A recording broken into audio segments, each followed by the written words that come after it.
इस वीडियो में 50 प्रश्नों को शामिल किया गया है और इस प्रश्नों का जो लेवल है बिल्कुल ही हाई लेवल के प्रश्न हैं। अगर आप इन 50 में से 30 प्रश्न या 25 प्रश्न भी सही कर पाते हैं खुद से, तो समझ लीजिए कि आप सेफ मोड में हैं। तो आज का जो हमारा पहला प्रश्न है वो ये है कि प्राचीन काल के अभिलेखों से संबंधित निम्न कथनों पर विचार करें। कथन एक जो है वो कह रहा है कि भारत से बाहर सर्वाधिक प्राचीनतम अभिलेख एशिया माइनर के बोगसकोई नामक स्थान से लगभग 1400 ईसा पूर्व के मिले हैं। कथनों को ध्यानपूर्वक पढ़िएगा। दूसरा जो कथन है वो है बोगसकोई अभिलेख पर इंद्र, मित्र, अग्नि और नासत्य वैदिक देवताओं के नाम मिलते हैं। तीसरा जो कथन है वो ये कह रहा है कि ईरान से प्राप्त नक्शे रुस्तम अभिलेख से प्राचीन भारत के पश्चिम एशिया से संबंधों की जानकारी मिलती है। तो ये रहा आपके सामने तीनों कथन, और उपरोक्त में से कौन से कथन सही हैं आपको बताना है। आपके जो ऑप्शंस हैं, ऑप्शन नंबर ए 1 और 2, ऑप्शन नंबर बी 2 और 3, ऑप्शन नंबर सी 1 और 3, या फिर ऑप्शन नंबर डी 1, 2 और 3। तो अगर हम लोग इस प्रश्न की बात करें,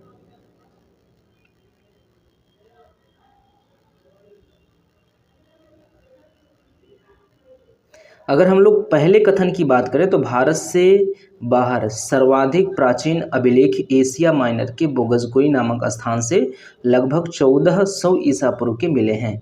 तो ये जो कथन है ये क्या है, बिल्कुल सही है। दूसरे कथन की बात करें तो बोगसकोई अभिलेख पर इंद्र, मित्र, अग्नि और नासत्य वैदिक देवताओं के नाम मिलते हैं। तो यहाँ पे जो बोगसकोई अभिलेख है इसमें 4 वैदिक देवताओं के नाम मिलते हैं, लेकिन इंद्र, मित्र, अग्नि और नासत्य। मित्र जो अग्नि जो दिया गया है यहाँ पे वरुण होना चाहिए था। इंद्र, मित्र, वरुण और नासत्य देवी वैदिक देवताओं के नाम मिलते हैं। तो इसलिए जो दूसरा कथन है वो गलत हो जाएगा। तो चलिए ऑप्शन की ओर चलते हैं। हम देखते हैं कि ऑप्शन नंबर ए में क्या है, 2 है, इसलिए ये गलत हो जाएगा। ऑप्शन नंबर बी में भी 2 है, इसलिए ये गलत हो जाएगा। और ऑप्शन नंबर डी में भी 2 है, इसलिए ये ऑप्शन भी गलत होने वाला है। जो हमारा सही ऑप्शन है, जो सही जवाब है वो है ऑप्शन नंबर सी, यानी कि 1 और 3। भारत से बाहर सर्वाधिक प्राचीन अभिलेख एशिया माइनर के बोगसकोई नामक स्थान से लगभग 1400 ईसा पूर्व के मिले हैं, ये सही है। और तीसरा कथन सही है, ईरान से प्राप्त नक्शे रुस्तम अभिलेख से प्राचीन भारत के पश्चिम एशिया के संबंधों की जानकारी मिलती है। तो ऑप्शन नंबर सी इस प्रश्न का सही जवाब है। तो चलिए हम लोग बढ़ते हैं अपने अगले प्रश्न की ओर। अगला प्रश्न कहता है कि चीनी यात्रियों के विवरण से संबंधित निम्नलिखित कथनों पर विचार करें। पहले कथन की बात करें तो चीनियों ने प्रारंभ में भारत के लिए तिएनचू या चुआंतू शब्द का प्रयोग किया था। कथन है कि चीनियों ने प्रारंभ में भारत के लिए तिएनचू या चुआंतू शब्द का प्रयोग किया। दूसरा कथन है वेनसोंग के पश्चात येन तू शब्द का प्रचलन हो गया। तीसरा कथन है इत्सिंग ने भारत के लिए आर्य देश और ब्रह्म राष्ट्र जैसे शब्दों का प्रयोग किया है।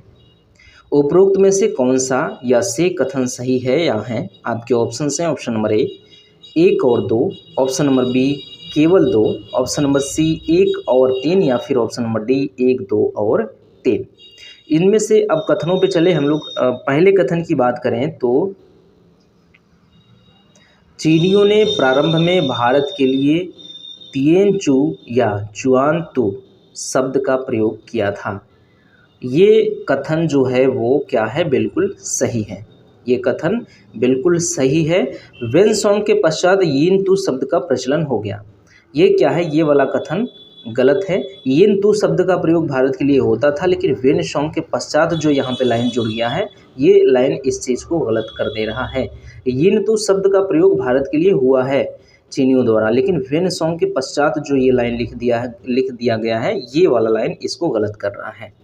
तो यहाँ पे हम देखेंगे एलिमिनेशन मेथड का अगर यूज़ करें तो 2 कथन जिस ऑप्शन में शामिल होंगे उसको हम लोग गलत काट देंगे। ऑप्शन नंबर ए को गलत काटेंगे, ऑप्शन नंबर बी को गलत काटेंगे, ऑप्शन नंबर डी को गलत काटेंगे। अतः इस प्रश्न का सही जवाब हमें मिलता है ऑप्शन नंबर सी 1 और 3। चलिए बढ़ते हैं हम लोग अपने अगले प्रश्न की ओर। अगला प्रश्न कहता है कि प्राचीन भारत से संबंधित निम्नलिखित कथनों पर विचार करें। प्राचीन भारत से संबंधित निम्नलिखित कथनों पर विचार करें।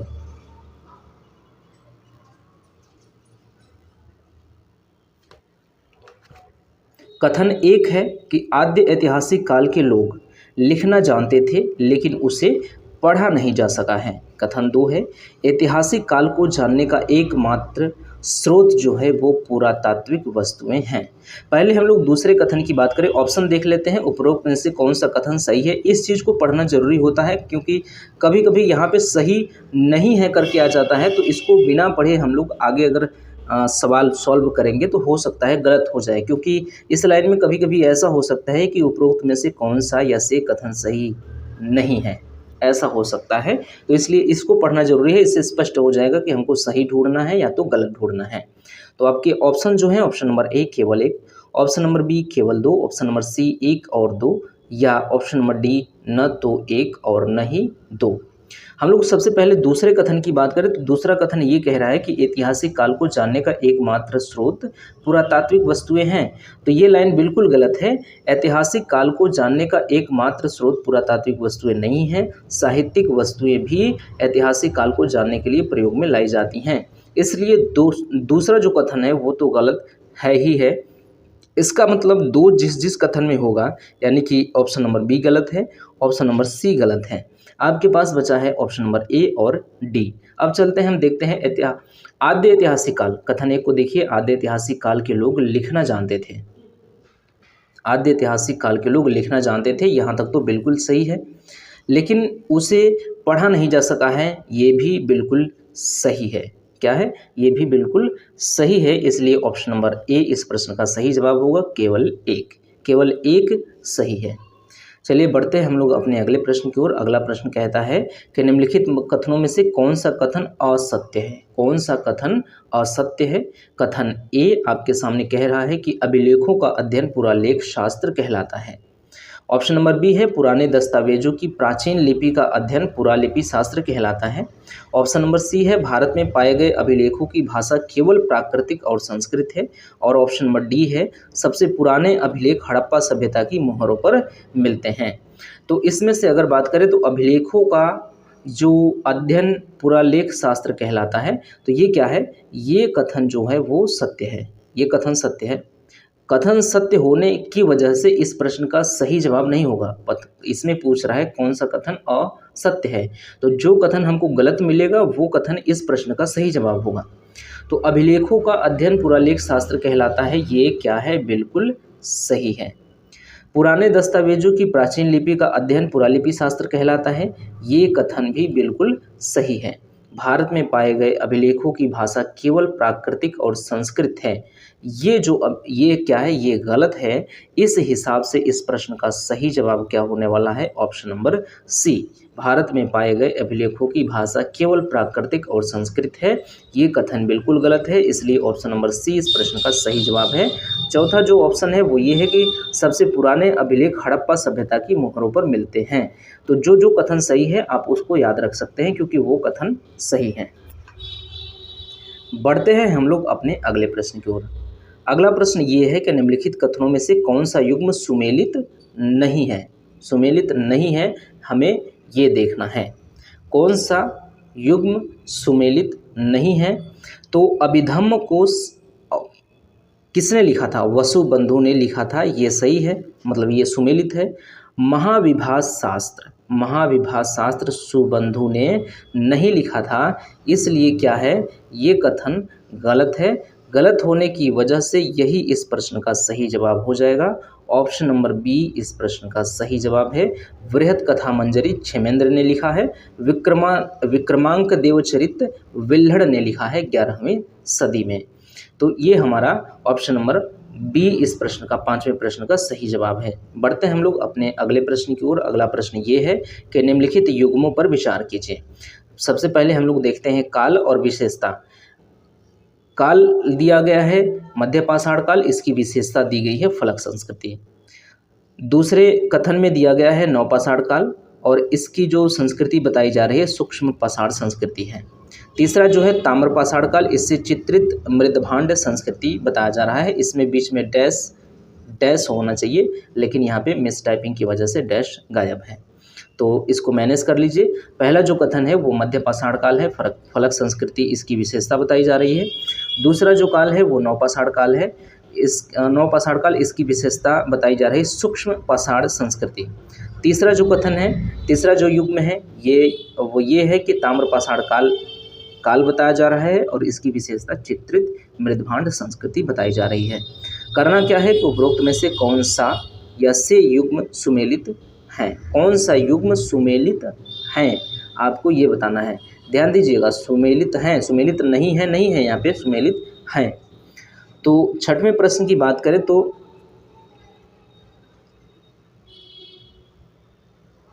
ये जो मध्य पाषाण काल है, मध्य पाषाण काल से रिलेटेड फलक संस्कृति नहीं है। और नवपाषाण काल की बात करें तो जो सूक्ष्म पाषाण संस्कृति है नवपाषाण काल से रिलेटेड नहीं है। सिर्फ जो तीसरा नंबर है ताम्रपाषाण काल वो चित्रित धूसर मृदभांड संस्कृति या चित्रित मृदभांड संस्कृति से सुमेलित है, इसलिए केवल 3 जहाँ होगा, यानी कि ऑप्शन नंबर बी इस प्रश्न का सही जवाब है। चलिए बढ़ते हैं अपने अगले प्रश्न की ओर। अगला प्रश्न ये है कि प्रागैतिहासिक स्थलों में से संबंधित निम्नलिखित कथनों पर विचार करें। प्रागैतिहासिक स्थलों में से निम्नलिखिट कथनों पर विचार कीजिए। कथन 1 है, मेहरगढ़ से प्राचीनतम अस्थायी जीवन के प्रमाण मिले हैं। कथन 2 है, राख का टीला पिक्कली हल से प्राप्त हुआ है। कथन 3 है, आदमगढ़ से पशुपालन का प्राचीनतम साक्ष्य मिला है। उपरोक्त में से कौन से कथन सही हैं? आपके ऑप्शंस हैं ऑप्शन नंबर ए 1 और 2, ऑप्शन नंबर बी 2 और 3, ऑप्शन नंबर सी 1 और 3 या फिर ऑप्शन नंबर डी 1, 2 और 3। तो मेहरगढ़ से प्राचीनतम अस्थायी जीवन के प्रमाण मिलते हैं। आप देखेंगे तो ये लाइन सही मिलेगा, मेहरगढ़ से प्राचीनतम स्थायी जीवन के साक्ष्य हमें प्राप्त होते हैं, यानी कि मेहरगढ़ से भी मिलते हैं लेकिन मेहरगढ़ से मिलते हैं यहाँ पे, तो ये लाइन सही हो जाएगा। मेहरगढ़ के अलावा अन्य ऐसे पूरा स्थल है जहाँ से प्राचीनतम अस्थायी जीवन के प्रमाण मिलते हैं, लेकिन ये लाइन यहाँ पे सही होगा क्योंकि मेहरगढ़ से ही नहीं लिखा है, मेहरगढ़ से सिर्फ ये लिखा है। अगर ये होता कि मेहरगढ़ से ही प्राचीनतम अस्थायी जीवन के प्रमाण मिले हैं तो ये गलत हो जाता। सिंपल लाइन लिखा हुआ है कि मेहरगढ़ से प्राचीनतम अस्थायी जीवन के प्रमाण मिले हैं, ये लाइन सही है। राख का टीला पिक्कली हल से प्राप्त हुआ है, ये भी लाइन सही है। आदमगढ़ से पशुपालन का प्राचीनतम साक्ष्य प्राप्त हुआ है, ये भी सही है। आदमगढ़ से पशुपालन का प्राचीनतम साक्ष्य मिला हुआ है, बिल्कुल सही है। तो इस प्रश्न का जो सही जवाब होने वाला है वो 1, 2 और 3, यानी कि ऑप्शन नंबर डी इस प्रश्न का सही जवाब है। क्या है? Option number D. हमारा अगला प्रश्न है, निम्नलिखित में से कौन से नवपाषाण काल से के विशिष्टता के द्योतक हैं? इनमें से कौन से नवपाषाण काल के विशिष्टता के द्योतक हैं? पहले कथन की बात करें तो पशुओं को पालतू बनाना, दूसरे की बात करें तो कृषि व्यवहार का प्रथम प्रयोग, तीसरे की बात करें तो घिसे तथा पालिशदार पत्थर का औजार, चौथे की बात करें तो मृदभांडों का निर्माण। ये मृदभांड लिखा हुआ है, देख लीजिए मृदभांड, भ क्या है कि वो भ जो है वो द में ही समा गया है, वो मृदभांड है। तो चौथा जो है मृदभांडों का निर्माण। कूट क्या है? आपके ऑप्शन जो है ऑप्शन नंबर ए 1, 2 और 3, ऑप्शन नंबर बी 2, 3 और 4, ऑप्शन नंबर सी 1, 2 और 4 और ऑप्शन नंबर डी ये सभी। तो इस प्रश्न का जो सही जवाब है वो पशुओं को पालतू बनाना, ये भी नवपाषाण काल का विशिष्टता था। कृषि व्यवहार का प्रयोग प्रथम प्रयोग, ये भी नवपाषाण काल में स्टार्टिंग हुआ था। घिसे तथा पालिशदार पत्थर के औजार भी क्या हुआ, यहाँ पे प्रचलित था नवपाषाण काल में, और मृदभांडों का निर्माण भी नवपाषाण काल में था। इसका मतलब कि चारों के चारों सही हैं, ये सभी क्या है, ये सभी इस प्रश्न का सही जवाब होगा। ऑप्शन नंबर डी इस प्रश्न का सही जवाब है। अगले प्रश्न की ओर बढ़ते हैं। तो अगला प्रश्न कहता है कि निम्नलिखित कथनों में से कौन सा कथन असत्य है? ध्यान दीजिएगा, यहाँ पे असत्य कथन ढूंढना है हमें। ऑप्शन नंबर ए, पहिए का आविष्कार नवपाषाण काल में हुआ था। ऑप्शन नंबर बी, भीमबेटका शैलाश्रय से प्रारंभिक चित्र प्राप्त हुए हैं। ऑप्शन नंबर सी, भारत में मानव का सर्वप्रथम साक्ष्य नीलगिरी के पहाड़ियों से मिला हुआ है। ऑप्शन नंबर डी, मानव द्वारा सर्वप्रथम प्रयुक्त अनाज कौन था? जौ था। इसमें से हमें बताना है कि कौन सा कथन असत्य है। अगर बात करें तो पहिए का आविष्कार नवपाषाण काल में हुआ था, ये बिल्कुल सही है, यानी कि असत्य ढूंढना ये सही है, ये लाइन सही है, लेकिन इस प्रश्न के हिसाब से इसका उत्तर नहीं है। दूसरे की बात करें तो भीमबेटका शैलाश्रय से प्रारंभिक चित्र प्राप्त हुए हैं, ये लाइन भी सही है। सही होने की वजह से इस प्रश्न का उत्तर ये नहीं होगा। भारत में मानव का सर्वप्रथम साक्ष्य नीलगिरी की पहाड़ियों से मिला है, ये बिल्कुल गलत है, नीलगिरी की पहाड़ियों से नहीं मिला है, ठीक है, याद रखिएगा। तो ये क्या है, ये ऑप्शन ये गलत हो जाएगा, ये गलत होने की वजह से, ये असत्य होने की वजह से इस प्रश्न का सही जवाब हो जाएगा ऑप्शन नंबर सी। भारत में मानव का सर्वप्रथम साक्ष्य नीलगिरी की पहाड़ियों से मिला हुआ है, ये इस प्रश्न का सही जवाब है। जो चौथा है, मानव द्वारा सर्वप्रथम प्रयुक्त अनाज कौन सा था, जौ था। अगर ये लाइन सही है तो इस चीज़ को याद रखिएगा। अगर कभी आपसे ये पूछे कि मानव द्वारा सर्वप्रथम प्रयुक्त किए जाने वाला अनाज कौन था, तो आपको बताना है जौ था। अगले प्रश्न की ओर बढ़ें। हमारा 10वां प्रश्न ये कहता है कि प्रागैतिहासिक संस्कृति से संबंधित निम्नलिखित कथनों पर विचार करें। प्रागैतिहासिक संस्कृति से संबंधित निम्नलिखित कथनों पर विचार करें। कथन 1 कह रहा है कि उत्तर पश्चिम के सुलेमान एवं किरथर पहाड़ी क्षेत्र में बोलन दर्रे के पास मेहरगढ़ में स्त्री पुरुषों ने सबसे पहले जौ, गेहूं उगाना, भेड़ बकरी पालना सीखा। कथन 1 एक बार पुनः पढ़ लें आप ध्यान से। उत्तर पश्चिम के सुलेमान एवं किरथर पहाड़ी क्षेत्र में बोलन दर्रे के पास क्या है, मेहरगढ़। यहाँ पे स्त्री पुरुषों ने सबसे पहले जौ, गेहूं उगाना और भेड़ बकरी पालना सीखा। ये रहा कथन 1। कथन 2 कह रहा है कि मध्य पाषाण काल के चौपानी मांडों से मृदभांड का प्राचीनतम साक्ष्य प्राप्त होता है। कथन तीसरा है कि नवपाषाण काल में अस्थायी निवास का प्रारंभिक साक्ष्य सराय नाहर राय तथा महदहा से स्तंभगर्त के रूप में मिलता है। उपरोक्त में से कौन से कथन सही हैं? आपके ऑप्शन हैं ऑप्शन नंबर ए 1 और 2, ऑप्शन नंबर बी 2 और 3, ऑप्शन नंबर सी 1 और 3 या फिर ऑप्शन नंबर डी 1, 2 और 3।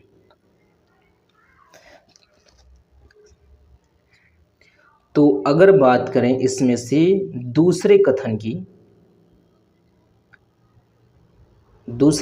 अगर हम लोग बात करें तो ये क्या करते हैं, प्रश्न थोड़ा सा कठिन है, इसलिए इसको हम लोग एलिमिनेशन मेथड का यूज़ करें। यहाँ पे हम लोग लेते हैं दूसरे कथन को। सबसे पहले 1 मिनट इसको क्या करते हैं, हम लोग इरेज कर दें, यहाँ से इसको साफ कर दें, ठीक।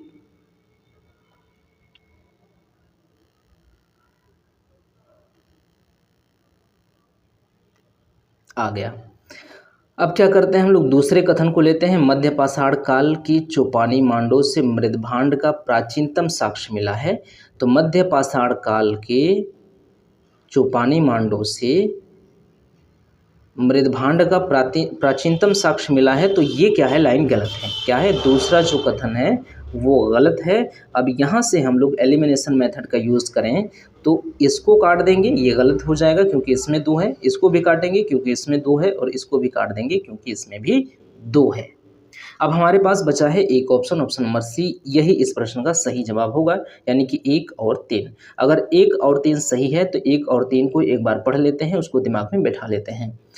पहला कथन है कि उत्तर पश्चिम के सुलेमान एवं किरथर पहाड़ी क्षेत्र में बोलन दर्रे के पास मेहरगढ़ में स्त्री पुरुषों ने सबसे पहले जौ, गेहूं उगाना और भेड़ बकरी पालना शुरू किया था।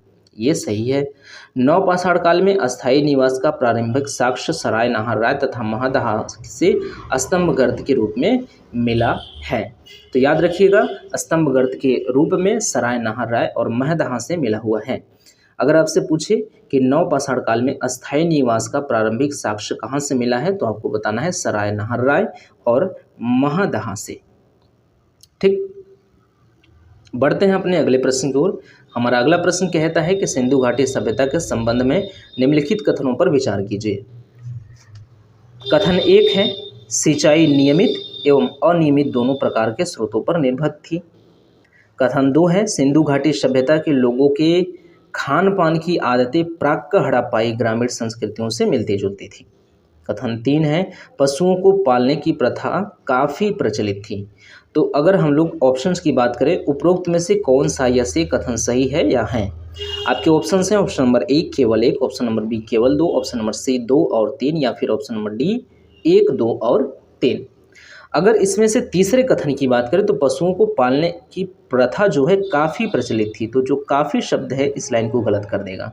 क्या है? जो काफ़ी शब्द है इस लाइन को क्या कर देगा?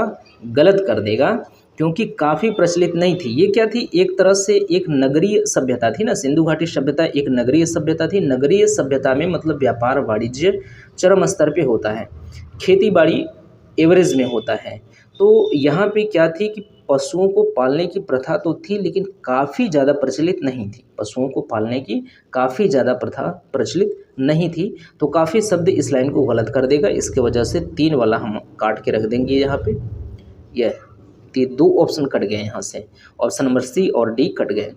अब बढ़ते हैं हम लोग दूसरे कथन की ओर। सिंधु घाटी सभ्यता के लोगों के खान पान की आदतें प्राक हड़प्पाई ग्रामीण संस्कृतियों से मिलती है। ये लाइन बिल्कुल गलत है। ये लाइन बिल्कुल गलत होने की वजह से ये ऑप्शन ये भी गलत हो जाएगा, यानी कि ऑप्शन नंबर ए इस प्रश्न का सही जवाब है। सिंचाई नियमित एवं अनियमित दोनों प्रकार के स्रोतों पर निर्भर थी, इसलिए इस प्रश्न का सही जवाब हो जाएगा ऑप्शन नंबर ए। चलिए बढ़ते हैं हम लोग अपने अगले प्रश्न की ओर। अगला प्रश्न ये कहता है कि सिंधु घाटी सभ्यता की शहरी विशेषताओं पर विचार कीजिए। सिंधु घाटी सभ्यता की शहरीय विशेषताओं पर हमें क्या करना है? विचार करना है। आपके सामने जो कथन दिए गए हैं, कथन 1 है शहरी बस्तियां ध्रुवीय आकार की तथा पूर्व नियोजित होती थीं। दूसरा कथन कहता है कि कीचड़ की ईंटें बनाने के लिए विशेष प्रकार की स्थापत्य कला का प्रयोग किया जाता था। कथन तीसरा कह रहा है कि पश्चिम एशिया के साथ व्यापारिक संबंध स्थापित थे। कथन चौथा कह रहा है कि हाइड्रोलिक संरचना का अभाव था। और कथन 5 कह रहा है कि घरेलू स्थापत्य में गोपनीयता पर विशेष बल दिया जाता था। उपरोक्त कथनों में से कौन से कथन सही हैं? आपके ऑप्शंस हैं ऑप्शन नंबर ए 1, 2, 4 और 5, ऑप्शन नंबर बी 2, 3, 4 और 5, ऑप्शन नंबर सी 1, 2, 3 और 5, या फिर ऑप्शन नंबर डी 1, 2, 3 और 4।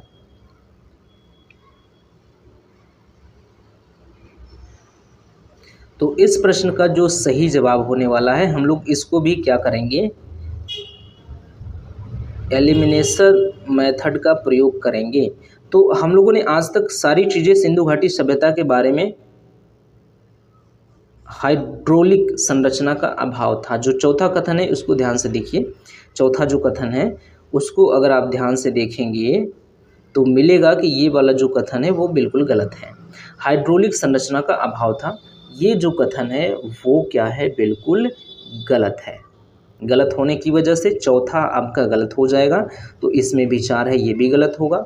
इसमें भी 4 है, ये भी गलत होगा।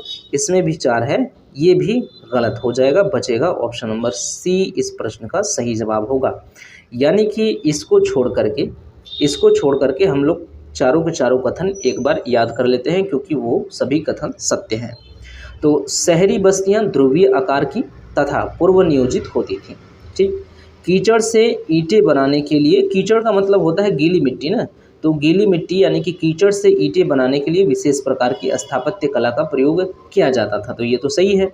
पश्चिम एशिया के साथ व्यापारिक संबंध भी स्थापित थे, ये भी सही है। घरेलू स्थापत्य में गोपनीयता पर विशेष बल दिया जाता था, मतलब जो घरेलू स्थापत्य था उसमें गोपनीयता, प्राइवेसी पॉलिसी पर ध्यान दिया जाता था। तो ये भी बिल्कुल सही है, यानी कि ऑप्शन नंबर सी इस प्रश्न का सही जवाब है। 1, 2, 3 और 5।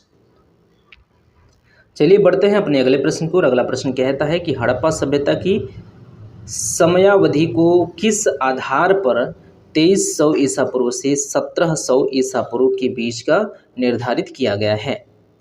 तो ऑप्शन नंबर ए है राजस्थान, गुजरात, चंडीगढ़, हरियाणा, मध्य प्रदेश आदि में मिले नवीन अवशेषों के आधार पर। ऑप्शन नंबर बी है तिथि निर्धारण की रेडियो कार्बन पद्धति के आधार पर। ऑप्शन नंबर सी है मिट्टी के पकाए गए बर्तन के आकार, प्रकार और अन्य पुरावशेषों की समरूपता के आधार पे। और ऑप्शन नंबर डी है हड़प्पा कालीन और पश्चिम एशियाई प्राचीन सभ्यताओं के मध्य संबंध के बारे में उपलब्ध प्रमाण के आधार पर। तो क्या बताना है इसमें से कि किसके आधार पर 2300 से 1700 ईसा पूर्व इसका टाइम पीरियड निर्धारित किया गया है? तो जो C14 यानी कि कार्बन डेटिंग का जो डेटा है वो ये कहता है कि जो सिंधु घाटी सभ्यता है उसका जो काल है, जो उसका टाइम पीरियड है 2300 ईसा पूर्व से 1700, कहीं कहीं 2350 से 1750 आपको मिलने वाला है। तो कुल मिला के यही चीज़ है कार्बन डेटिंग वाला। तो इसलिए ऑप्शन नंबर बी इस प्रश्न का सही जवाब होगा। अगले प्रश्न की बात करें तो निम्नलिखित में से कौन सा युग्म सही सुमेलित नहीं है। याद रखिएगा यहाँ पे पूछ रहा है कौन सा सुमेलित नहीं है। आपके ऑप्शन है ऑप्शन नंबर ए जूदी रोजड़ो Balochistan, option number B Siswal Haryana, option number C Ismail Khan पश्चिमी पंजाब और option number B D Hulas Uttar Pradesh. तो इसमें से कौन सा सुमेलित नहीं है, इसकी अगर बात करें तो अगर सिसवल की बात करें, सिसवल तो हरियाणा में स्थित है तो ये तो सुमेलित है। इस्माइल खान पश्चिमी पंजाब ये भी सही है। हुलास और उत्तर प्रदेश जो है कहाँ पर है, और ये भी इसमें जो कन्फ्यूजन नहीं होना चाहिए, ये जो है उत्तर प्रदेश में, हुलास क्या है उत्तर प्रदेश में, इसलिए ऑप्शन नंबर ए इस प्रश्न का सही जवाब होगा। सही जवाब जो होगा ऑप्शन नंबर ए होगा इस प्रश्न का। ठीक है, तो चलिए बढ़ते हैं अपने अगले प्रश्न की ओर। अगला प्रश्न कहता है कि सिंधु घाटी सभ्यता से संबंधित निम्न कथनों पर विचार कीजिए। 3 कथन है भी, तो सिंधु घाटी सभ्यता से संबंधित निम्नलिखित कथनों पर विचार कीजिए। कथन 1, 2 फसलों की खेती, हल का प्रयोग, फसलों की विविधता सैंधव कृषि अर्थव्यवस्था की देन है। कथन 2 है, सिंध से बाहर सिर्फ कालीबंगा और लोथल की मुहर पर बाघ का चित्र प्राप्त होता है। कथन 3 है, टेपे तथा निप्पुर में सिंधु सभ्यता की मुहरें पाई गई हैं जो गोलाकार हैं तथा जिन पर एक सिंह वाले पशु की आकृति एवं सिंधु लिपि उत्कीर्ण की गई है। उपरोक्त में से कौन सा यह से कथन सही है या फिर है। आपके ऑप्शन हैं ऑप्शन नंबर ए 1 और 2, ऑप्शन नंबर बी केवल 2, ऑप्शन नंबर सी 2 और 3 या ऑप्शन नंबर डी केवल 1। तो इसमें से हम लोग सबसे पहले चलें, हम लोग कथनों पर विचार करें, क्योंकि ये कह रहा है कि निम्नलिखित कथनों पर विचार करें। तो कथन 1 जो है, 2 फसलों की खेती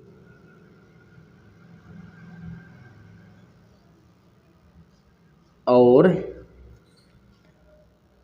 हल का प्रयोग, 2 फसलों की खेती और हल का प्रयोग, फसलों की विविधता सैंधव कृषि अर्थव्यवस्था की देन है।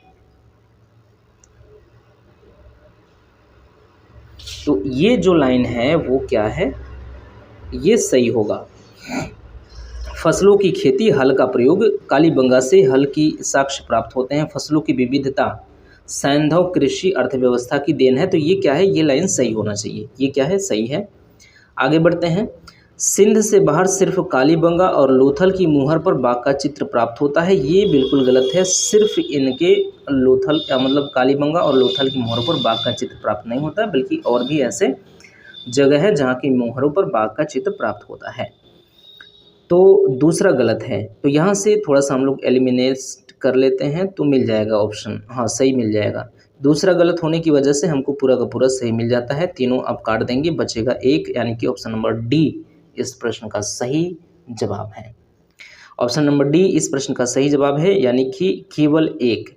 तो टेपे तथा निप्पुर में सिंधु सभ्यता की मुहरें पाई गई हैं जो गोलाकार हैं तथा जिन पर एक सिंह वाले पशु की आकृति एवं सिंधु की लिपि उत्कीर्ण है। तो ये क्या है, आपका गलत कथन है, इसको मत याद रखिएगा। याद रखिएगा केवल 1 को, 2 फसलों की खेती, हल का प्रयोग, फसलों की विविधता सैंधव कृषि अर्थव्यवस्था की देन है। बढ़ते हैं अपने अगले प्रश्न की ओर। अगला प्रश्न कहता है कि उत्तर वैदिक काल से संबंधित निम्नलिखित कथनों पर विचार करें। कथन 1 है, उत्तर वैदिक कालीन समाज के खर्चीले अनुष्ठानों से यह अनुमान किया जा सकता है कि समाज में कुछ अधिशेष धन या फिर वस्तुएं होती थीं। कथन 2 कह रहा है कि उत्तर वैदिक काल की अधिकांश अवधि में अनुष्ठान धार्मिकता और अनुष्ठान कर्मी वर्ग का विस्तार तेजी से हुआ। कथन 3 कहता है कि ऋग्वैदिक समाज की जनजातीय नागरिक सेना का स्थान उत्तर वैदिक कालीन समाज की सजातीयता पर आधारित अस्थायी सेना की अवधारणा ने ले लिया। एक बार इस कथन को और पढ़ेंगे तब जाके समझ में आएगा।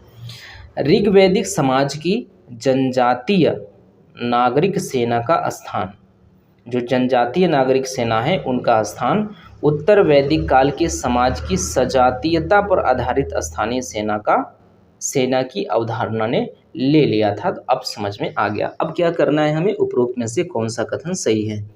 आपके ऑप्शन है ऑप्शन नंबर ए 1 और 2, ऑप्शन नंबर बी 2 और 3, ऑप्शन नंबर सी 1 और 3, या फिर ऑप्शन नंबर डी 1, 2 और 3। तो इसमें से हम लोग अगर कथनों पर विचार करें तो उत्तर वैदिक कालीन समाज में खर्चीले अनुष्ठानों से यह अनुमान किया जा सकता है कि समाज में कुछ अधिशेष उत्पादन था। तो ये तो बिल्कुल सही है। आप देख सकते हैं पहला लाइन सही है।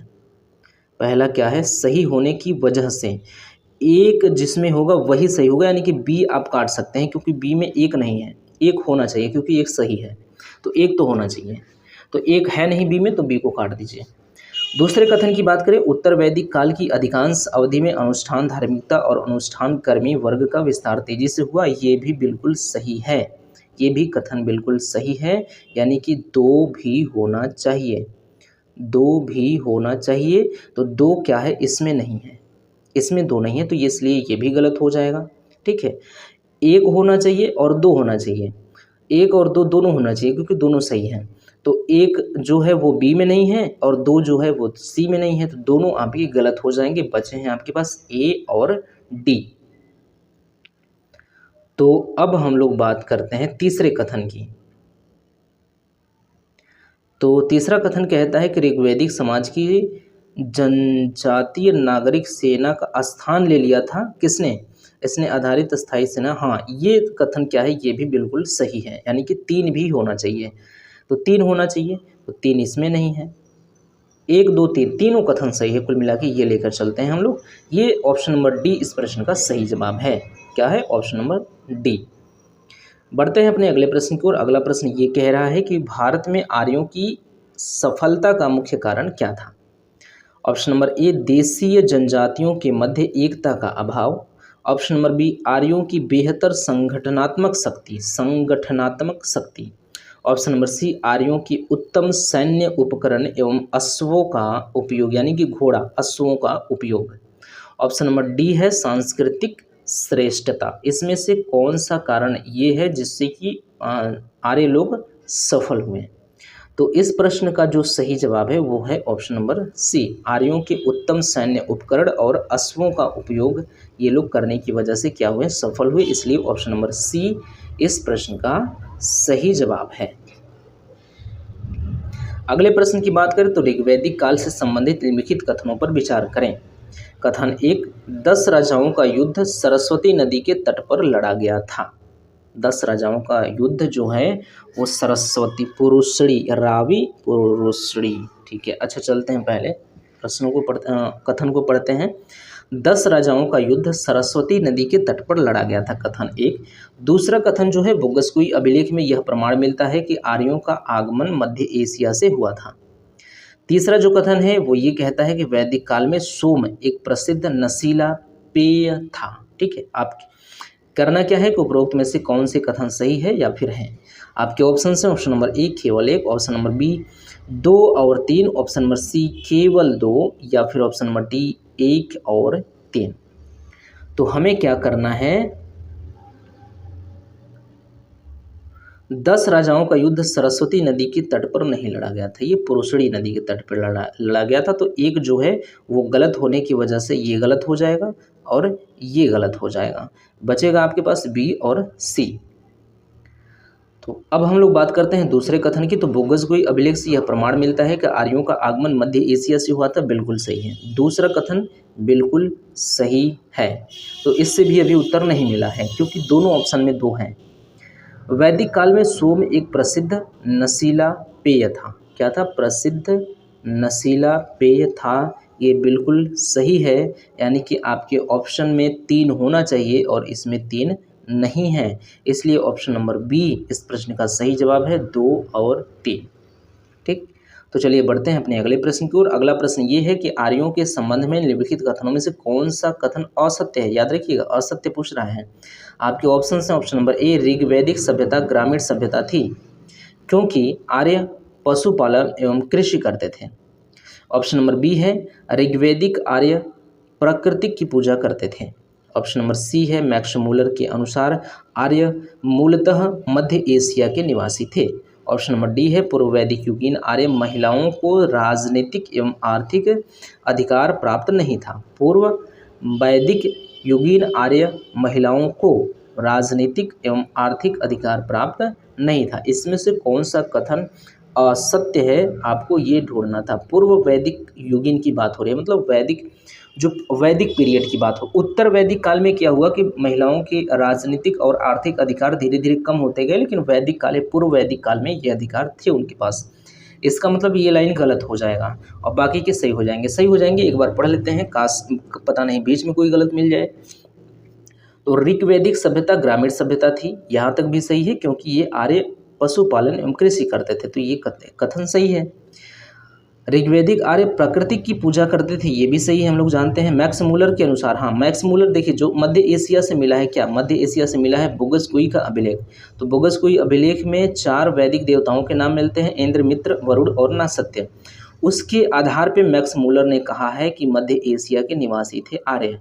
तो मैक्स मूलर के अनुसार आर्य मूलतः मध्य एशिया के निवासी थे, ये भी क्या है, सही है।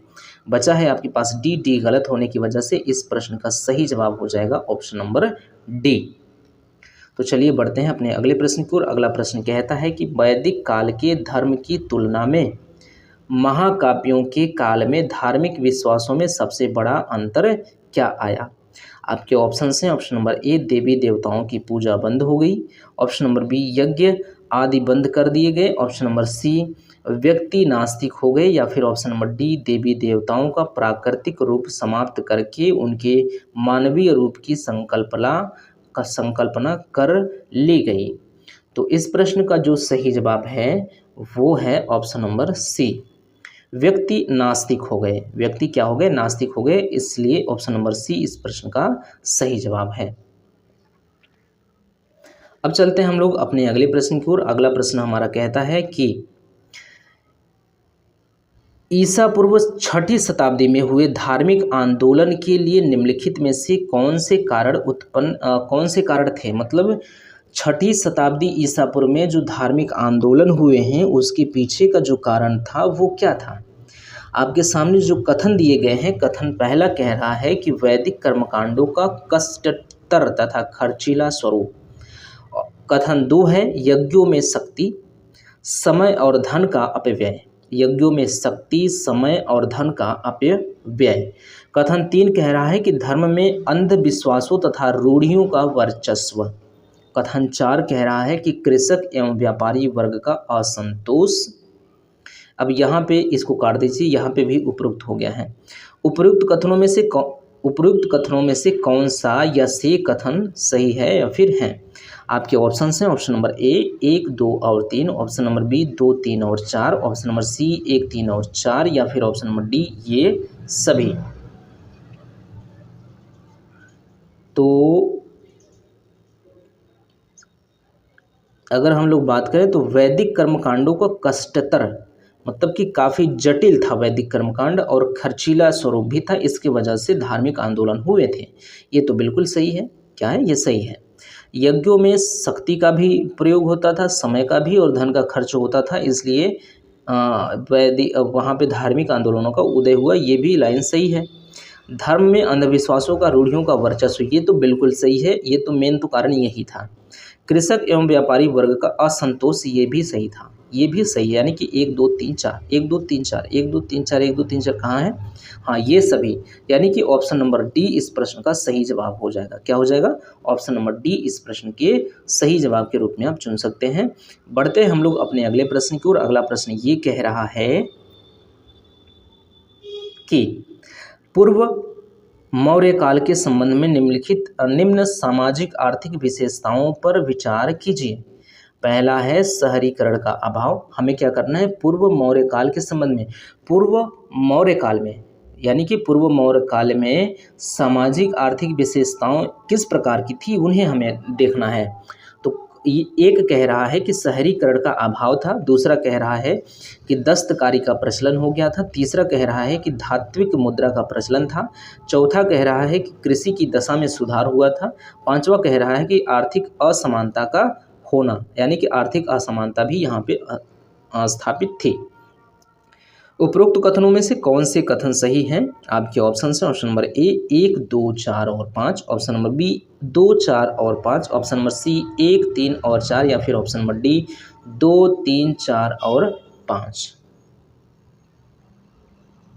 तो शहरीकरण का अभाव नहीं था। शहरी मौर्य काल में शहरीकरण का अभाव नहीं था, मतलब नगरीकरण, शहर क्या था, अभाव नहीं था, पर्याप्त मात्रा में शहर थे। इसका मतलब ये तो गलत हो जाएगा, क्योंकि शहरीकरण का अभाव तो नहीं था। पूर्व मौर्य काल की बात करें तो एक क्या था, ये विकसित साम्राज्य था। पूरे देश में विकसित साम्राज्य था, विस्तारित साम्राज्य था, बहुत बड़ा साम्राज्य था। तो इस समय क्या था, शहरीकरण का अभाव नहीं था। शहरीकरण अपने चरम स्तर पे नहीं, फिर भी शहरीकरण ठीक ठाक था।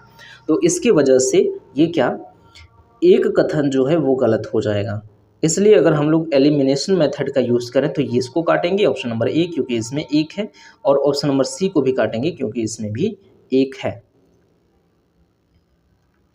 इसके बाद अगर हम लोग बात करें 2, 3, 4, 5, तो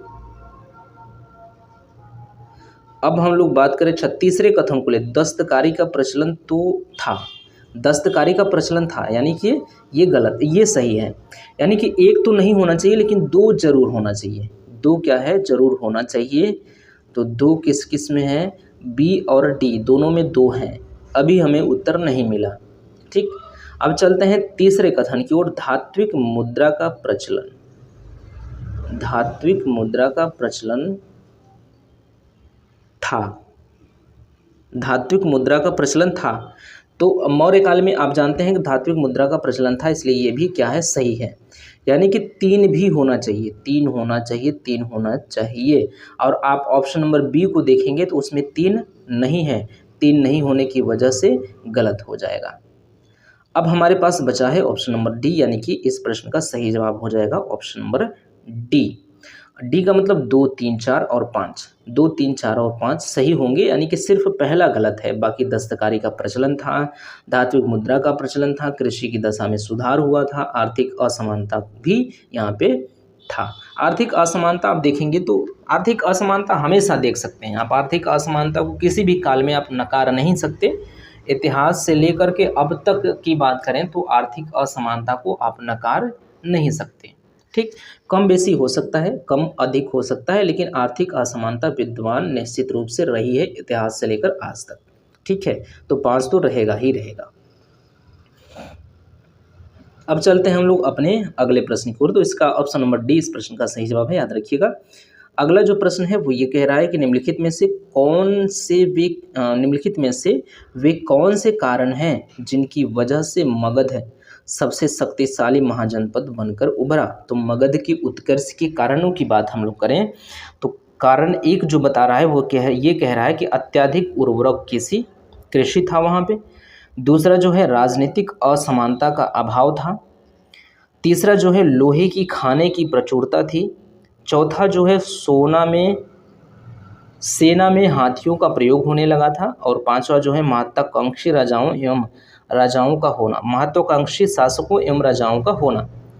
उपरोक्त में से कौन से कथन सही हैं? आपके ऑप्शन हैं ऑप्शन नंबर ए 1, 2, 3 और 5, ऑप्शन नंबर बी 1, 3, 4 और 5, ऑप्शन नंबर सी 1, 2, 3 और 5, ऑप्शन नंबर सी है 1, 2, 3 और 4, या फिर ऑप्शन नंबर डी 2, 3, 4 और 5। तो इस प्रश्न का जो सही जवाब है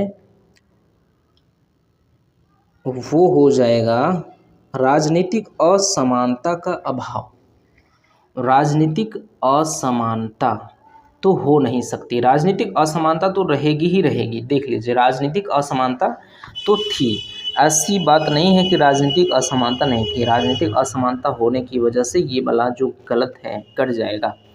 राजनीतिक असमानता का अभाव नहीं था, राजनीतिक असमानता। अच्छा, पूछ रहा है कि कारण क्या है ना, हमें ये नहीं देखना है कि क्या सही है क्या गलत है, हमें ये देखना है कि उसके उत्कर्ष में जो महाजनपद काल में जो मगध महाजनपद है सबसे शक्तिशाली बनकर उभरा, तो उसके पीछे का क्या कारण है, हमें ये देखना है। तो हम देखेंगे कि राजनीतिक असमानता का अभाव होने की वजह से ये मगध क्या हुआ, सबसे शक्तिशाली राज्य बनकर उभरा, तो ये बिल्कुल गलत है। ऐसा तो है नहीं कि राजनीतिक असमानता की वजह से ही, राजनीतिक असमानता भी एक ऐसा कारण था जिसकी वजह से मगध शक्तिशाली शासक बना, ये तो बिल्कुल गलत है। ये गलत होने की वजह से दो दो आप काट दीजिए, जिसमें दो दो होंगे, दो दो जिसमें होंगे उसको आप क्या करिए, उसको आप कट करते जाइए। ऑप्शन नंबर ए में 2 है, ऑप्शन नंबर सी में भी 2 है, ऑप्शन नंबर डी में भी 2 है, यानी कि ऑप्शन नंबर बी इस प्रश्न का सही जवाब हो जाएगा। 1, 3, 4 और 5, 1, 3, 4 और 5 सही हो जाएगा, यानी कि अत्यधिक उर्वर कृषि की वजह से, लोहे की खानों की प्रचुरता की वजह से, सेना में हाथियों के प्रयोग की वजह से, महत्वाकांक्षी शासकों एवं राजाओं के होने की वजह से मगध राज्य सबसे शक्तिशाली महाजनपद बनकर उभरा था, याद रखिएगा। यानी कि ऑप्शन नंबर बी इस प्रश्न का सही जवाब है। अब हम लोग बात करें अपने अगले प्रश्न की, तो अगला प्रश्न कहता है कि निम्नलिखित कथनों पर विचार करें। अगला प्रश्न में है निम्नलिखित कथनों पर विचार करें। कथन दिया गया है कि वैभाषिक एवं सौत्रांत्रिक संप्रदाय हीनयान संप्रदाय का भाग है। कथन 2 है, वैभाषिक संप्रदाय के प्रमुख आचार्य वसुमित्र थे। कथन 3 है, वैभाषिक संप्रदाय बाहत वस्तु के अस्तित्व को स्वीकार किया है। क्या है? वैभाषिक संप्रदाय वाहत वस्तु के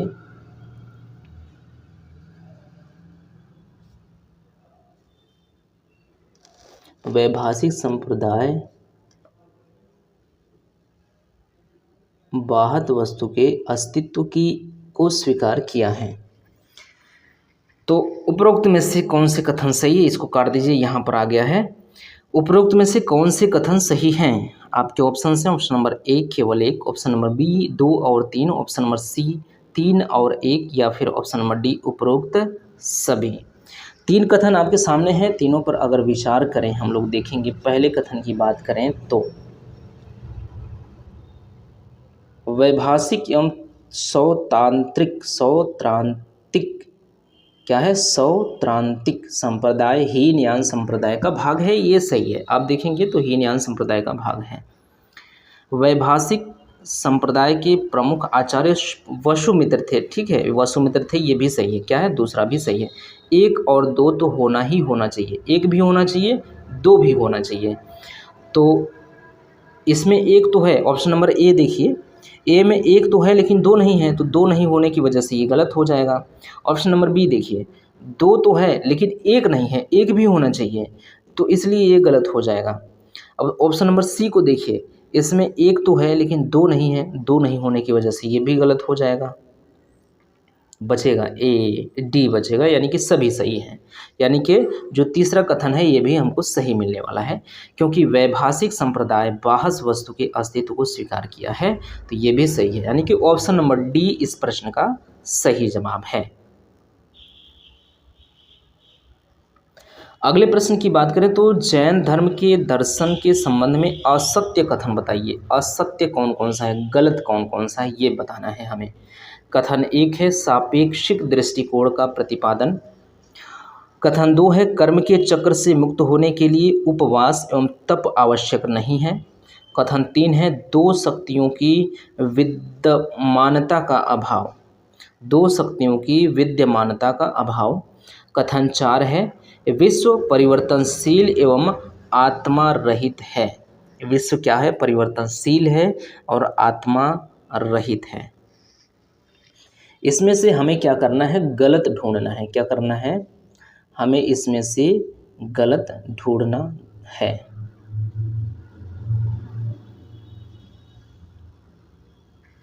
तो अगर बात करें सापेक्षिक दृष्टिकोण का प्रतिपादन, ये क्या है? ये सही है। सापेक्षिक दृष्टिकोण का प्रतिपादन क्या है? जैन दर्शन संबंधियों में असत्य बताना है ना, जैन दर्शन के संबंध में असत्य बताना है, लेकिन ये तो सत्य है। जैन दर्शन में ये चीज़ है। सापेक्षिक दृष्टिकोण का प्रतिपादन ये है, ये सही है। सही होने की वजह से इस प्रश्न का सही जवाब ये नहीं होगा, ये जहाँ जहाँ होगा उसको गलत कर देगा, क्योंकि ये सही है और पूछ रहा है कि असत्य कौन सा है। तो इसमें से क्या करेंगे हम लोग, जिसमें एक है उसको काटेंगे, इसको काट देंगे, सी को भी काटेंगे और डी को भी काटेंगे। आपके पास बचा है ऑप्शन नंबर बी। इस प्रश्न का सही जवाब 2, 3 और 4। 2, 3 और 4 गलत है, क्योंकि धर्म के यानी कि कर्म के चक्र से मुक्त होने के लिए उपवास एवं तप की आवश्यकता नहीं है, ऐसा नहीं है। जैन दर्शन में कहा गया है कि तप की आवश्यकता है। क्या है? तप की आवश्यकता है, लेकिन इसमें क्या कह रहा है? तप की आवश्यकता नहीं है। तो ये तो गलत है ही। क्या है? ये गलत है। तो जो गलत है इस प्रश्न का सही जवाब होगा। तो दो शक्तियों के विद्यमान, ये भी गलत है। गलत होने की वजह से ये भी इस प्रश्न का सही जवाब होगा। विश्व परिवर्तनशील एवं आत्मा रहित है। देखिए परिवर्तनशील जो है ना, क्षणभंगुरवाद, जैसे कि बुद्ध का जो है बौद्ध दर्शन का ये प्रमुख विचार है कि परिवर्तनशील है। क्षणिकवाद जो है, क्षणिकवाद जिसको आप कहते हैं, वो वही चीज़ यहाँ पे लिख रहा है, परिवर्तनशील है। तो 4 भी गलत है। 2, 3, 4 तीनों कथन गलत है। गलत होने की वजह से तीनों कथन इस प्रश्न के सही जवाब हो जाएंगे, 2, 3, 4, यानी कि ऑप्शन नंबर बी इस प्रश्न का सही जवाब हो जाएगा। बढ़ते हैं अपने अगले प्रश्न की ओर। अगला प्रश्न कहता है कि अजातशत्रु के संदर्भ में निम्नलिखित कथनों पर विचार कीजिए। कथन 1 है, उसका पिता जो था वो कुनीक भी था। उसका नाम कुनीक भी था, सॉरी, उसका पिता कुनीक भी था तो गलत हो जाता ना, किसी का पिता भी कैसे होता है। कथन 1 कह रहा है कि उसका नाम कुनीक भी था, किसका? अजातशत्रु का। कथन 2 कह रहा है कि उसने लिच्छवी राज्य को मगध में मिला लिया। कथन 3 कह रहा है कि वह हर्यक वंश का आखिरी शासक था। कथन 4 कह रहा है कि उसके शासनकाल में प्रथम बौद्ध परिषद जहांगीर में आयोजित की गई थी। राजगीर, सॉरी, जहांगीर नहीं, राजगीर। तो उसके शासनकाल में प्रथम बौद्ध परिसर यानी कि प्रथम बौद्ध संगीति राजगीर में आयोजित की गई। उपरोक्त में से कौन से कथन सही हैं? आपके ऑप्शन हैं, ऑप्शन नंबर ए 1, 2 और 3, ऑप्शन नंबर बी 2, 3 और 4, ऑप्शन नंबर सी 1, 2 और 4, या फिर ऑप्शन नंबर डी ये सभी। अगर हम लोग कथनों पर विचार करना शुरू करें, 1, 2, 4, 3, वह हर्यक वंश का आखिरी शासक था। आप देखें, अजातशत्रु हर्यक वंश का आखिरी शासक थोड़ी न था। अजातशत्रु हर्यक वंश का आखिरी शासक नहीं था, इसलिए ये गलत हो जाएगा। तो गलत होने की वजह से 3 जिसमें है उसको काट दीजिए, 3 इसमें भी है, इसको भी काट दीजिए, 3 इसमें भी है, इसको काट दीजिए, 2 ठो बचा आपके पास ऑप्शन। अच्छा हाँ, 2 ठो कहाँ से बचा? ऑप्शन नंबर डी जो है लिखा है कि ये सभी, यानी कि ये दिख तो नहीं रहा है लेकिन 3 इसमें है, ये सभी कह रहा है, यानी कि 1, 2, 3, 4 कह रहा है। क्या कह रहा है? 1, 2, 3, 4, यानी कि 3 इसमें भी है, तो ये भी गलत हो जाएगा। ऑप्शन नंबर सी इस प्रश्न का सही जवाब होगा, 1, 2 और 4, यानी कि उसका नाम कुनीक भी था, ये भी सही है। उसने लिच्छवी राज्य को मगध में मिला लिया, ये भी सही है। उसके शासनकाल में प्रथम बौद्ध परिसर राजगीर में आयोजित की गई, ये भी सही है। इसलिए ऑप्शन नंबर सी इस प्रश्न का सही जवाब है। चलिए अगले प्रश्न की ओर बढ़ते हैं। बिंबिसार के बारे में निम्नलिखित कथनों पर विचार करें। कथन 1 है, उसका वास्तविक नाम श्रेणिक था। कथन 2 है, उसका विवाह कौशल और वैशाली के राजसी परिवारों में हुआ था। कथन 3 है, बुद्ध और महावीर उसके समकालीन थे। कथन 4 है, उसने पाटलिपुत्र शहर की स्थापना की थी।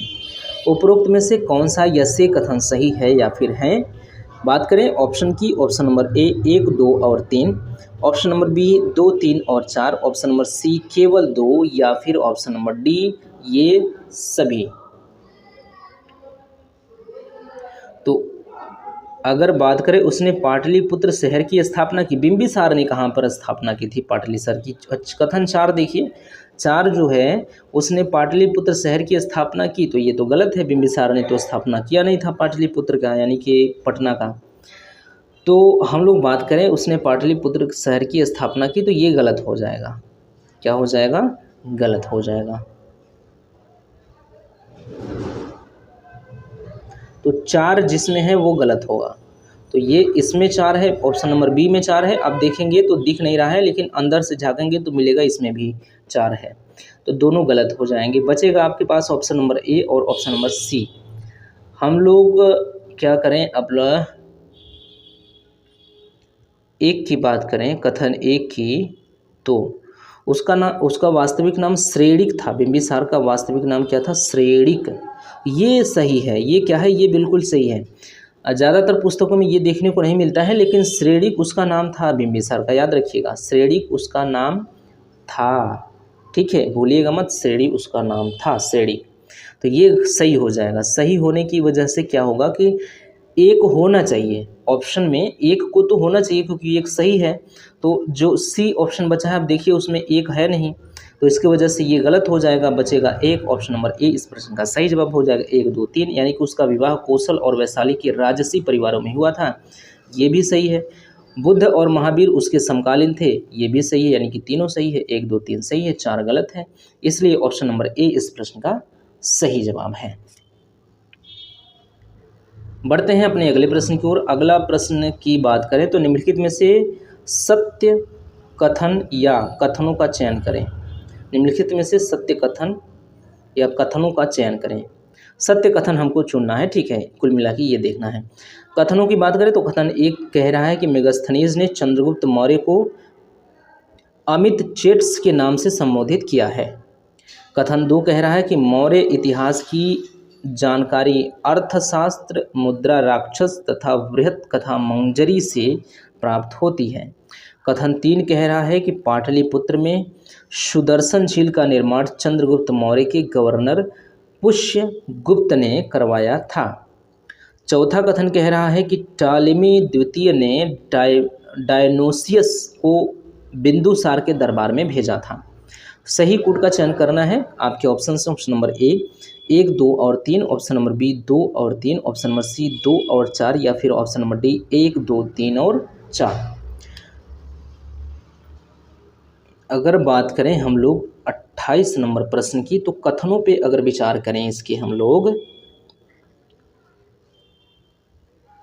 तो पहले कथन की बात करें तो मेगास्थनीज ने चंद्रगुप्त मौर्य को अमित चेट्स के नाम से संबोधित किया था। तो मेगास्थनीज ने ऐसा कोई काम नहीं किया था, ठीक है, मेगास्थनीज ने ऐसा कोई काम नहीं किया था, इसलिए ये गलत हो जाएगा। तो मेगास्थनीज ने चंद्रगुप्त मौर्य को अमित चेट्स के नाम से संबोधित किया था, तो ये मेगास्थनीज का काम नहीं है, तो एक गलत हो जाएगा। इसका मतलब हम लोग पहले एलिमिनेट कर लें, तो एक इसमें है, इसको काट देंगे, एक ए में है, इसको काट देंगे। हमारे पास बचा है 2 ऑप्शंस, ऑप्शन नंबर बी और ऑप्शन नंबर सी। अब इसमें से हमें क्या करना है? एलिमिनेट करना है, यहाँ पे हमें खेला करना है।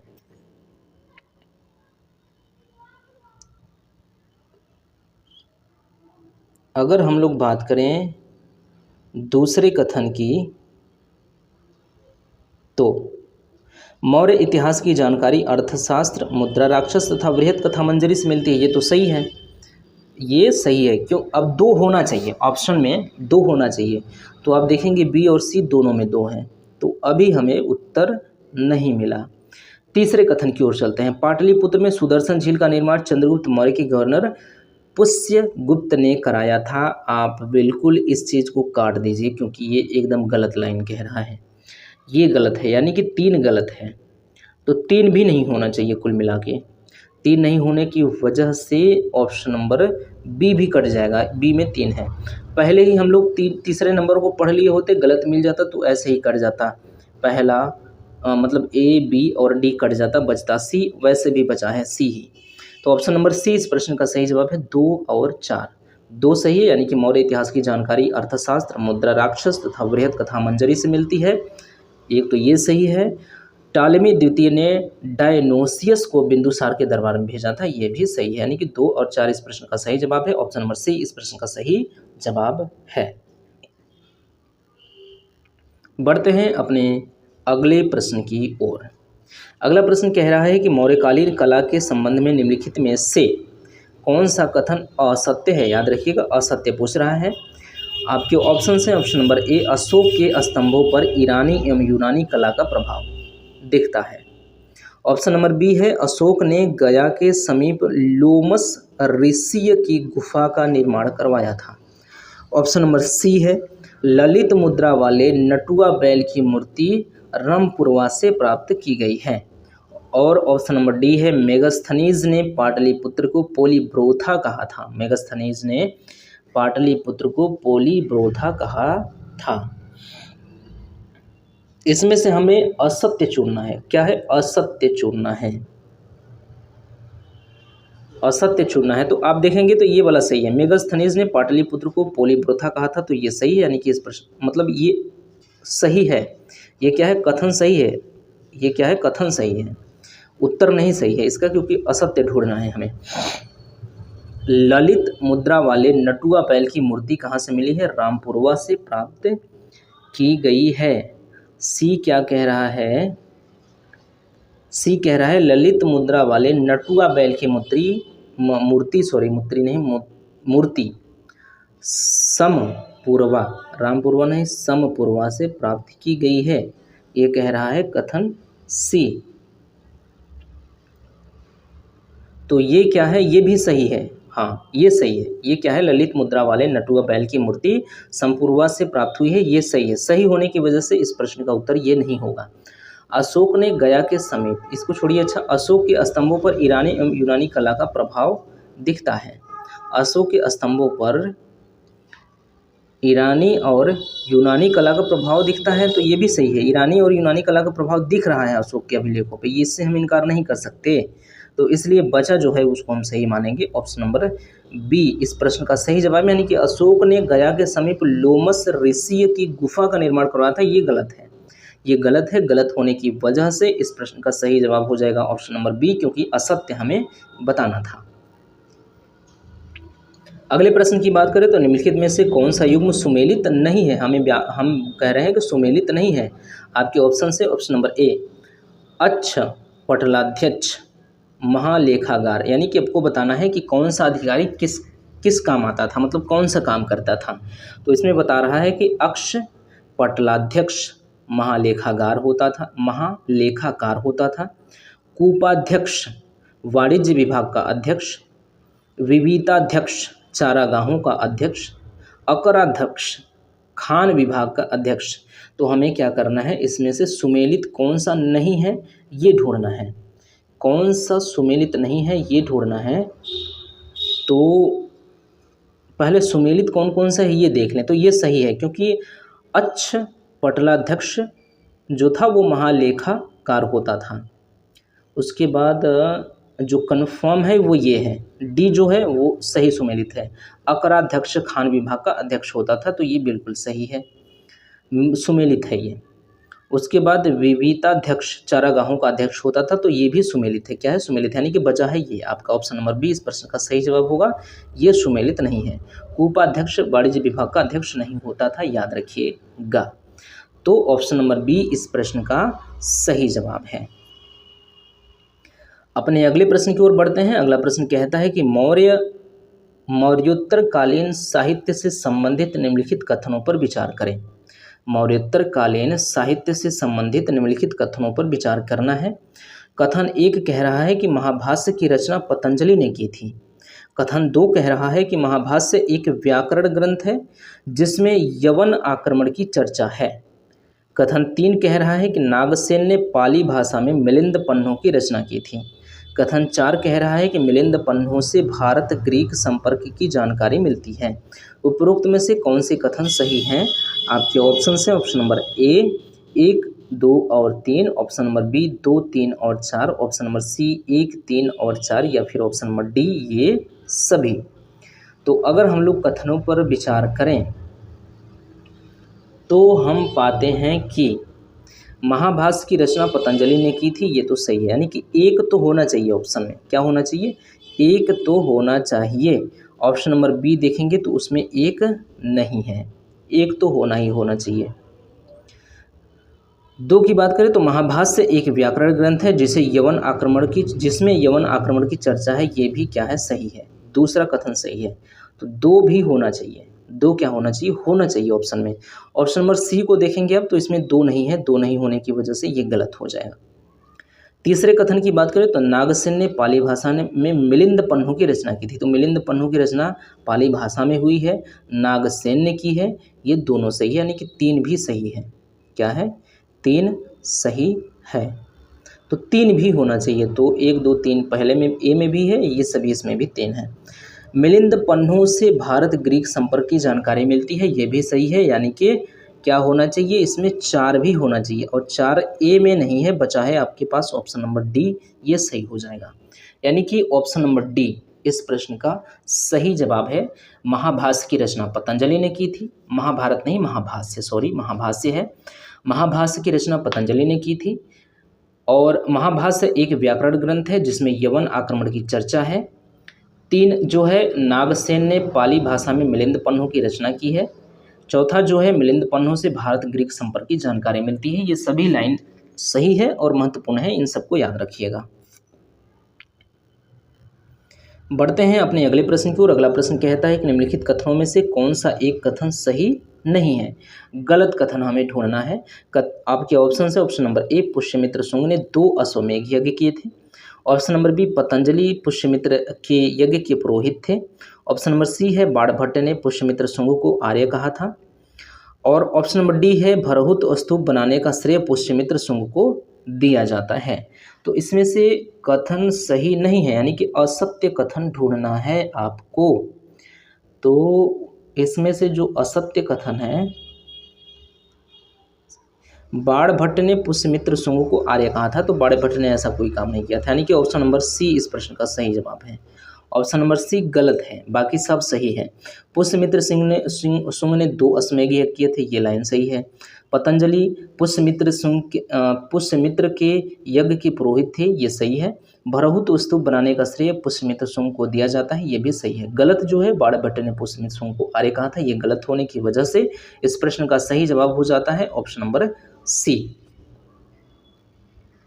अगले प्रश्न की बात करो तो चेदी वंश से संबंधित निम्नलिखित कथनों पर विचार करें। चेदी वंश से संबंधित निम्नलिखित कथनों पर विचार करें। कथन 1 है, चेदी वंश का संस्थापक महामेघवाहन को माना जाता है। कथन 2 है, चेदी शासक खारवेल मगध के शासक बृहस्पति मित्र के विरुद्ध अभियान कर जैन तीर्थंकर शीतलनाथ की मूर्ति को मगध से लाने में सफलता मिला। इसको फिर से पढ़ लीजिए। चेदी शासक खारवेल मगध के शासक बृहस्पति मित्र के विरुद्ध अभियान करके जैन तीर्थंकर शीतलनाथ की मूर्ति को मगध से लाने में सफल हुआ था। ये कथन 2 कह रहा है। तीसरे कथन की बात करें तो तीसरा कथन कह रहा है कि अभिलेखों में खारवेल को राजर्षि कहा गया है। अभिलेखों में खारवेल को राजर्षि कहा गया है। तो उपरोक्त कथनों में से कौन से कथन सही हैं? आपके ऑप्शन हैं, ऑप्शन नंबर ए 1 और 2, ऑप्शन नंबर बी 2 और 3, ऑप्शन नंबर सी 1 और 3, या फिर ऑप्शन नंबर डी 1 2 और 3। तो अगर चेदी वंश के बारे में हमें बात करनी है तो चेदी वंश का संस्थापक महामेघवाहन माना जाता है, तो ये तो सही है। महामेघवाहन ने चेदी वंश की स्थापना की थी। एक सही होने की वजह से ऑप्शन नंबर बी गलत हो जाएगा, क्योंकि एक नहीं है ऑप्शन नंबर बी में, याद रखिएगा। दूसरे कथन की बात करें तो चेदी शासक खारवेल मगध के शासक बृहस्पति, ये जो लाइन है ये भी बिल्कुल सही है। ये वाली क्या है? सही है। तो 2 होना चाहिए। 2 क्या है? होना चाहिए। तो 2 इसमें नहीं है, ऑप्शन नंबर सी में गलत हो जाएगा। अभिलेखों में खारवेल को राजर्षि कहा गया है। राजर्षि कहा गया है, बिल्कुल कहा गया है, एकदम कहा गया है, इसलिए ऑप्शन नंबर सी इस प्रश्न मतलब तीसरा भी इस मतलब सही कथन हो जाएगा। तीसरा भी क्या है? सत्य कथन है तीसरा।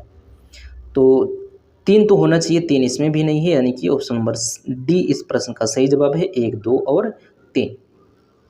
बढ़ते हैं अपने अगले प्रश्न की ओर। अगला प्रश्न कहता है कि सातवाहन वंश के संबंध में निम्नलिखित कथनों पर विचार कीजिए एवं असत्य कथन चुनना है। असत्य कथन का चयन कीजिए।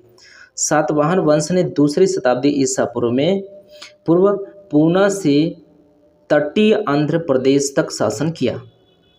ऑप्शन नंबर बी है, सातवाहनों द्वारा जारी किए गए सिक्के 2 भाषाओं में पाए गए हैं। ऑप्शन नंबर सी है, सातवाहन शासकों ने बौद्ध धर्म को संरक्षण प्रदान किया। और ऑप्शन नंबर डी है, सातकर्णी पहला सातवाहन शासक था जिसने सिक्कों पर राजाओं के सिर को अंकित करने की प्रथा प्रारंभ की।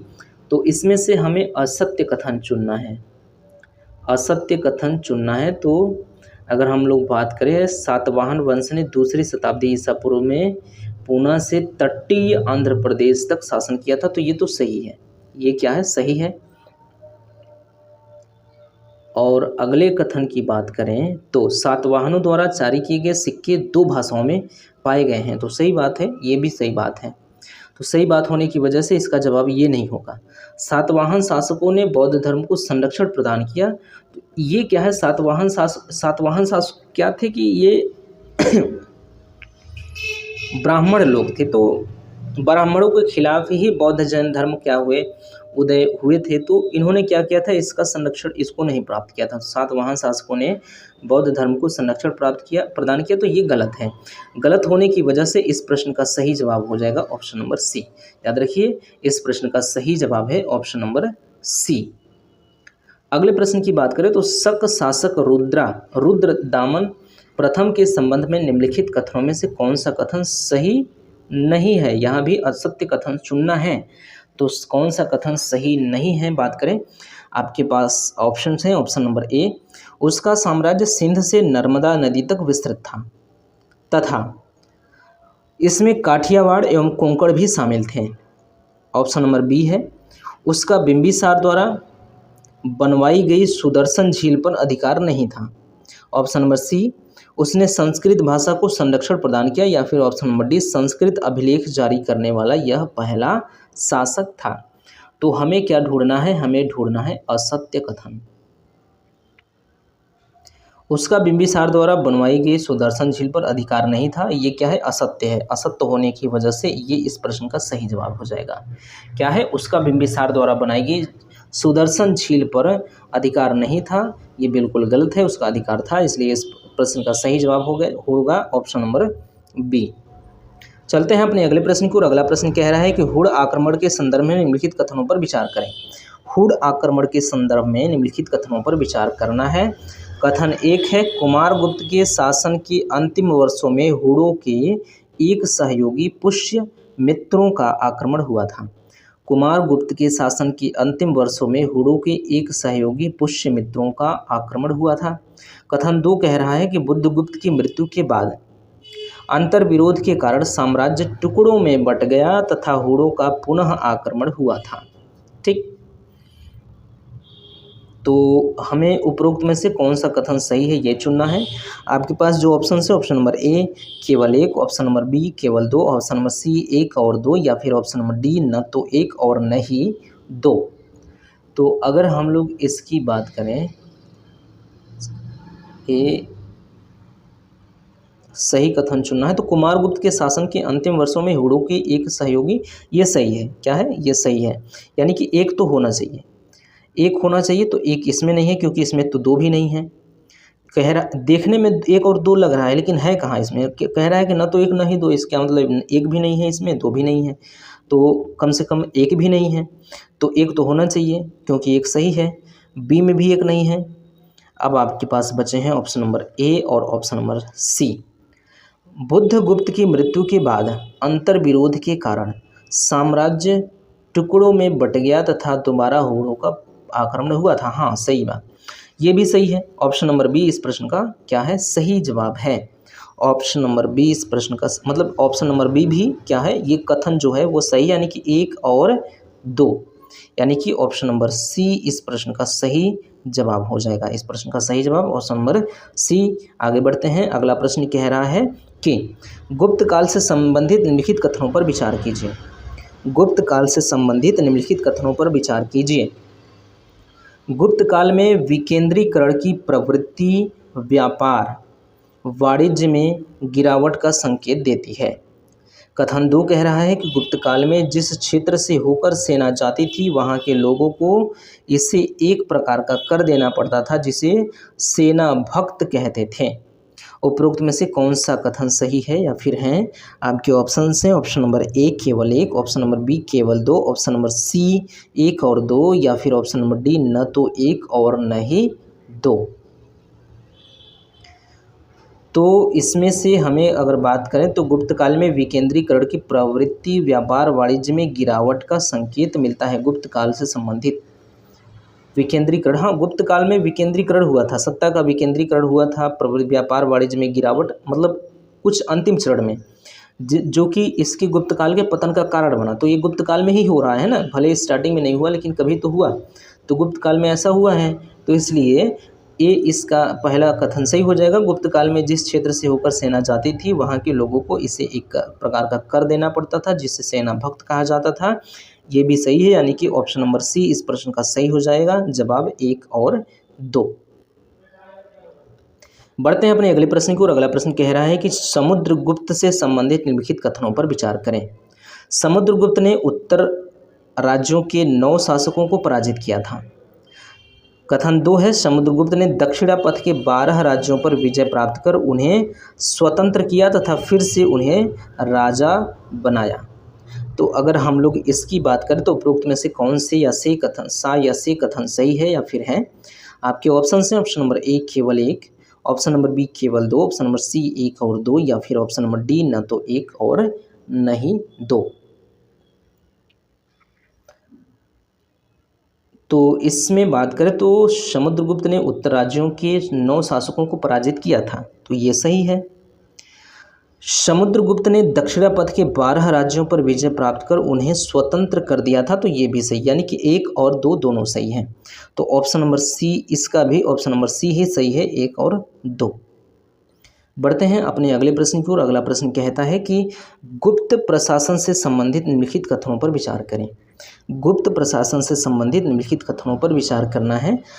कथन 1 है गुप्त शासक साम्राज्यवादी थे तथा उनका केंद्रीय नियंत्रण जो किसी भी साम्राज्य के अनिवार्य तत्व हैं मौर्यों से भी कठोर था। कथन 2 है सामंतों को व्यापारियों तथा शिल्पियों के संघ एवं अन्य सामुदायिक संस्थाओं के साथ सत्ता में भागीदार बनाया जाता था। कथन 3 है पुरोहितों और प्रशासकों को क्षेत्र विशेष में ग्राम अनुदान के द्वारा कर ग्रहण और शासन करने की रियासत दी जाती थी जिससे सामंत तंत्र को बल मिला। उपरोक्त में से कौन सा या सी कथन सही है या फिर है। आपके ऑप्शन से ऑप्शन नंबर ए 1 और 2, ऑप्शन नंबर बी 1 और 3, ऑप्शन नंबर सी केवल 1 या फिर ऑप्शन नंबर डी 2 और 3। तो गुप्त शासक साम्राज्यवादी थे तथा उनका केंद्रीय नियंत्रण जो कि किसी भी साम्राज्य के अनिवार्य तत्व हैं, तो ये तो सही है, यहाँ तक सही है। लेकिन मौर्यों से कठिन था, ये बिल्कुल गलत है। मौर्यों से ज़्यादा कठिन नहीं था, ठीक है। इनका केंद्रीय नियंत्रण मौर्यों से ज़्यादा कठिन नहीं था, इसके वजह से ये वाला जो है एक कथन गलत हो जाएगा। कथन 1 गलत होने की वजह से ये भी गलत हो जाएगा, ये भी गलत हो जाएगा, ये भी गलत हो जाएगा, बचेगा ये, तो यानी कि 2 और 3 सही हैं।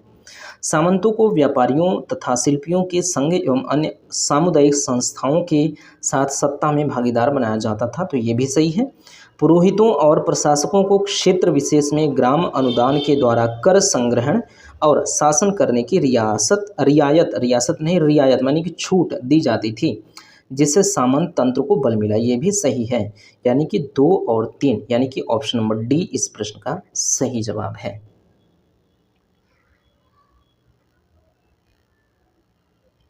अगले प्रश्न की बात करें तो अगला प्रश्न हमारा ये है कि गुप्त काल से संबंधित निम्नलिखित कथनों पर विचार करें। कथन 1 है कि गुप्त काल में जनजातीय तत्वों के प्रभाव स्वरूप शक्ति की अवधारणा को प्रोत्साहन मिल रहा था। कथन 2 है विष्णु के अवतारों में आर्य देवताओं के साथ साथ गैर आर्य देवताओं को भी शामिल किया गया। कथन 3 है चंद्रगुप्त द्वितीय का मथुरा अभिलेख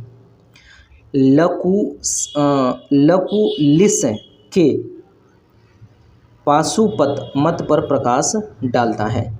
कथन 4 है स्कंदगुप्त एवं कुमारगुप्त ने लिंग पूजा को प्रश्रय नहीं दिया जिसका वर्णन महाभारत के अनुशासन पर्व में मिलता है।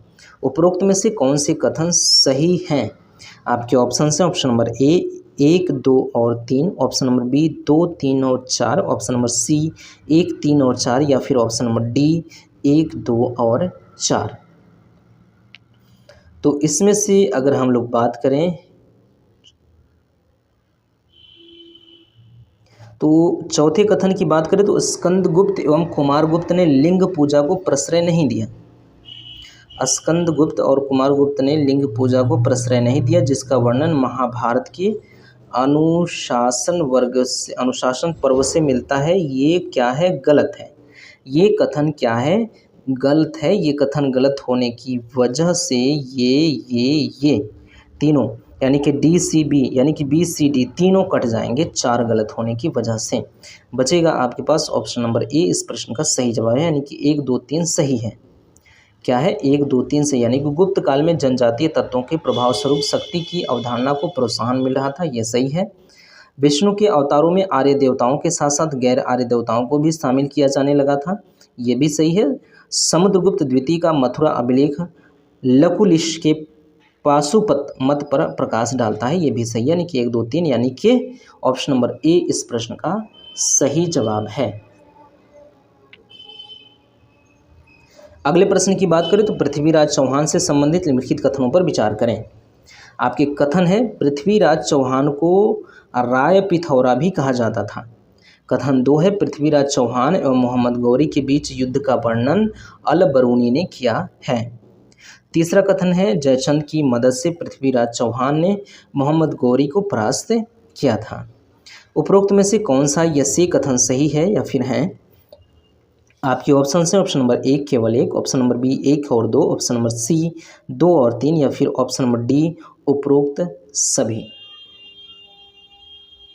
अगर हम लोग बात करें तो पृथ्वीराज चौहान को राय पिथौरा भी कहा जाता था, तो ये तो सही है। ये क्या है? पहला कथन सही है, यानी कि 1 तो होना चाहिए उसमें, तो इसमें क्या है? 1 नहीं है, तो 1 तो ऐसे ही कट गया, option number C. Prithviraj Chauhan एवं मोहम्मद गौरी के बीच युद्ध का वर्णन अलबरूनी ने किया है, तो ये तो सही बात है, अलबरूनी ने इसका वर्णन किया हुआ नहीं, सॉरी, अलबरूनी ने क्या किया है इसका? पृथ्वीराज चौहान एवं मोहम्मद गौरी के बीच के युद्ध का वर्णन अलबरूनी द्वारा नहीं किया गया है, तो इसका मतलब 2 गलत होगा। 2 गलत होने की वजह से ये कटेगा, और उपरोक्त सभी में भी 2 शामिल है, दिख नहीं रहा है लेकिन 2 तो है ही इसमें, तो 2 ये भी कट जाएगा, यानी कि ऑप्शन नंबर ए इस प्रश्न का सही जवाब है। केवल 1 सही है, जयचंद की मदद से पृथ्वीराज चौहान ने मोहम्मद गौरी को परास्त किया था, ये भी गलत हो जाएगा और ये भी गलत हो जाएगा। बचेगा ऑप्शन नंबर ए सही है, यानी कि 1 कथन सही है, यानी कि ऑप्शन नंबर ए इस प्रश्न का सही जवाब है।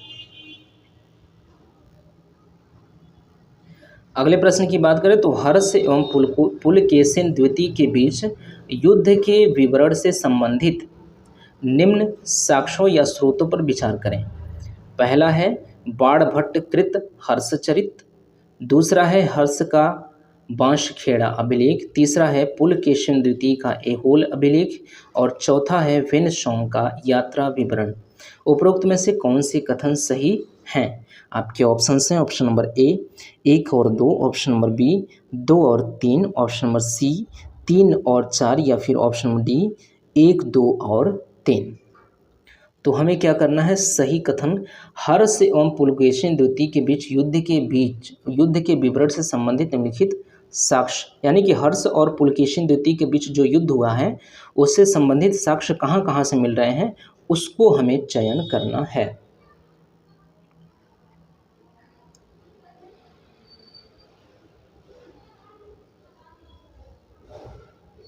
तो बाणभट्ट कृत हर्षचरित में हर्ष के बारे में दिया गया है, ठीक है, हर्ष के बारे में दिया गया है, लेकिन पुलकेशिन के बीच के युद्ध के बारे में इसमें नहीं है।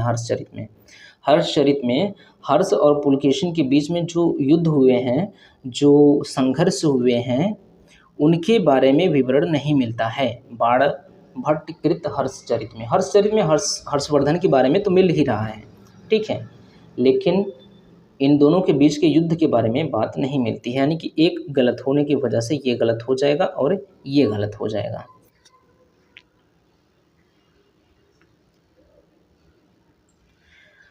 हर्ष का बांसखेड़ा अभिलेख, हाँ, यहाँ से क्या होता है? मिलता है, यहाँ से हर्ष एवं पुलकेशिन द्वितीय के बीच का जो युद्ध है उसके बारे में विवरण मिलता है, यानी कि 2 ऑप्शन में होना चाहिए, दो ऑप्शन में होना चाहिए, ऑप्शन में दो होना चाहिए। और आप देखेंगे सी नंबर जो ऑप्शन है उसमें दो है ही नहीं, इसका मतलब ये भी गलत हो जाएगा। सी नहीं है, इसका मतलब, एक मिनट, मिस्टेक हो रहा है, फिर से देखिए। बाणभट्ट कृत हर्षचरित में तो नहीं है, यानी कि एक तो नहीं है, कम से कम एक नहीं होने की वजह से दो ऑप्शंस कट जाएंगे।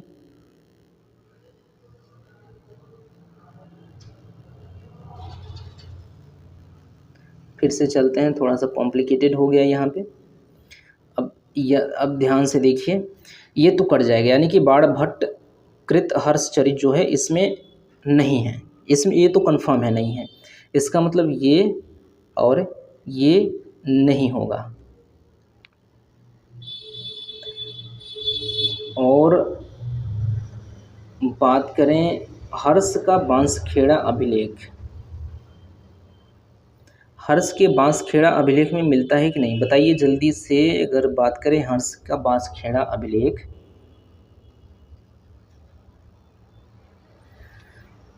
तो यहाँ से नहीं मिलता है।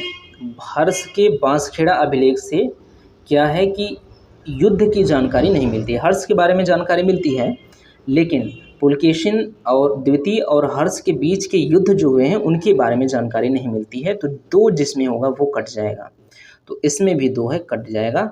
और बचा है ऑप्शन नंबर सी, यानी कि 3 और 4, इन दोनों में चीज़ों में मिलता है, 3 और 4 में। पुलकेशिन द्वितीय का एहोल अभिलेख में हर्ष एवं पुलकेशिन द्वितीय के बीच के युद्धों का विवरण मिलता है। वेनसॉन्ग का यात्रा विवरण में भी हर्ष एवं पुलकेशिन द्वितीय के युद्ध बीच में लड़े गए युद्धों का विवरण हमें प्राप्त होता है। इसलिए 3 और 4 इस प्रश्न का सही जवाब होगा, यानी कि ऑप्शन नंबर सी इस प्रश्न का सही जवाब है।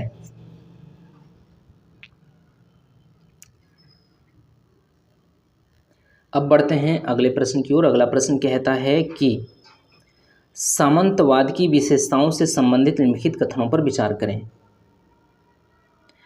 बात करें पहले कथन की, तो राजा अपने अधिकारियों को वेतन के स्थान पर भूमि अनुदान देता था। कृषि कार्य शूद्र कृषकों द्वारा किया जाता था।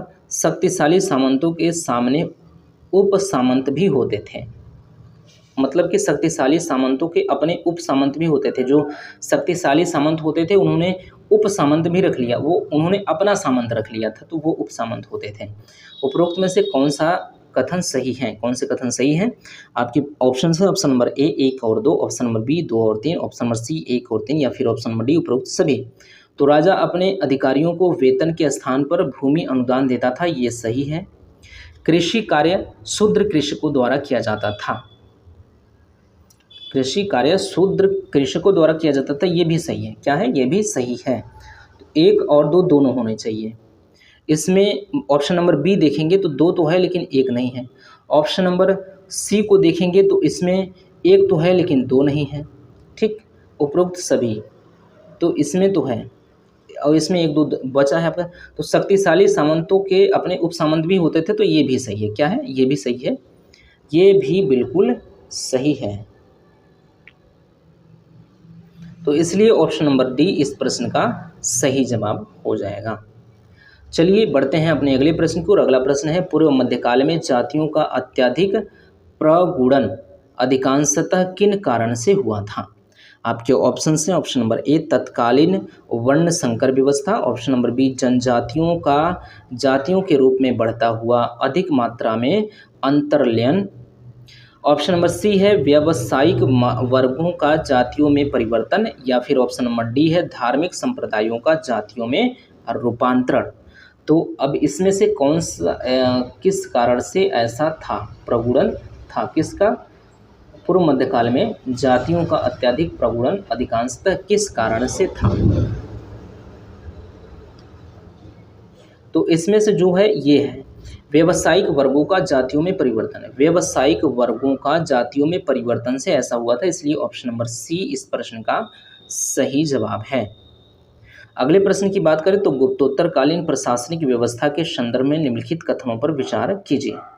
आपके सामने जो कथन है, गुप्तोत्तर काल में राजा का पद अधिक गौरवशाली हुआ करता था तथा राजत्व और देवत्व में घनिष्ठ संबंध स्थापित हुआ। अगला कथन है राजतंत्र सैद्धांतिक रूप से अनियंत्रित तथा निरंकुश था। अगला कथन है मंडल मुक्ति से मिलती जुलती इकाई थी। भुक्ति है, मंडल भुक्ति से मिलती जुलती इकाई थी। कहीं कहीं भुक्ति के बदले राष्ट्र का भी उल्लेख मिलता है। उपरोक्त में से कौन सा यह से कथन सही है या फिर हैं आपके ऑप्शन हैं। ऑप्शन नंबर ए केवल 2, ऑप्शन नंबर बी केवल 3, ऑप्शन नंबर सी 1 और 3 या फिर ऑप्शन नंबर डी 1, 2 और 3। इनमें से हमें देखना है कि कौन सा कथन सत्य है।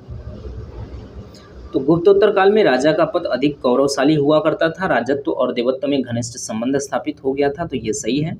राजत्व सैद्धांतिक रूप में अनियंत्रित तथा निरंकुश था, जो राजतंत्र था सैद्धांतिक रूप से अनियंत्रित तथा निरंकुश था, सही है।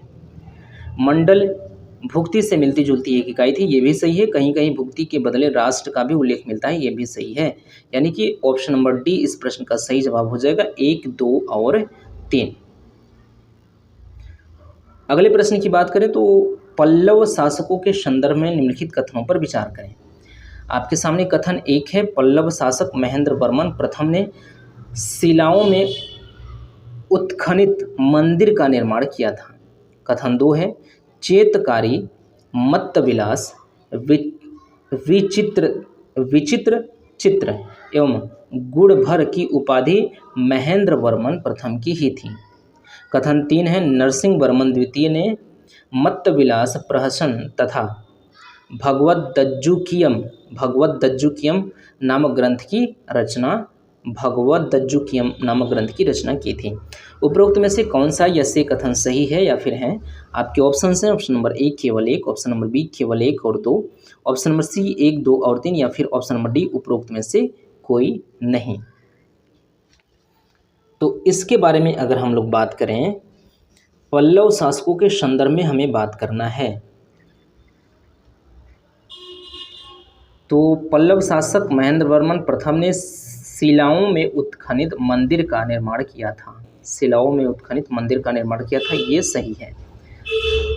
चेतकारी मत्तविलास विचित्र चित्र एवं गूढ़भार की उपाधि महेंद्र वर्मन प्रथम की ही थी, ये भी सही है। क्या है? ये सही है। नरसिंह वर्मन द्वितीय ने मत्तविलास प्रहसन था, ये क्या है? गलत है। तीसरा जो है वो गलत है, यानी कि 1 और 2 क्या है? क्या होना चाहिए? 1 और 2।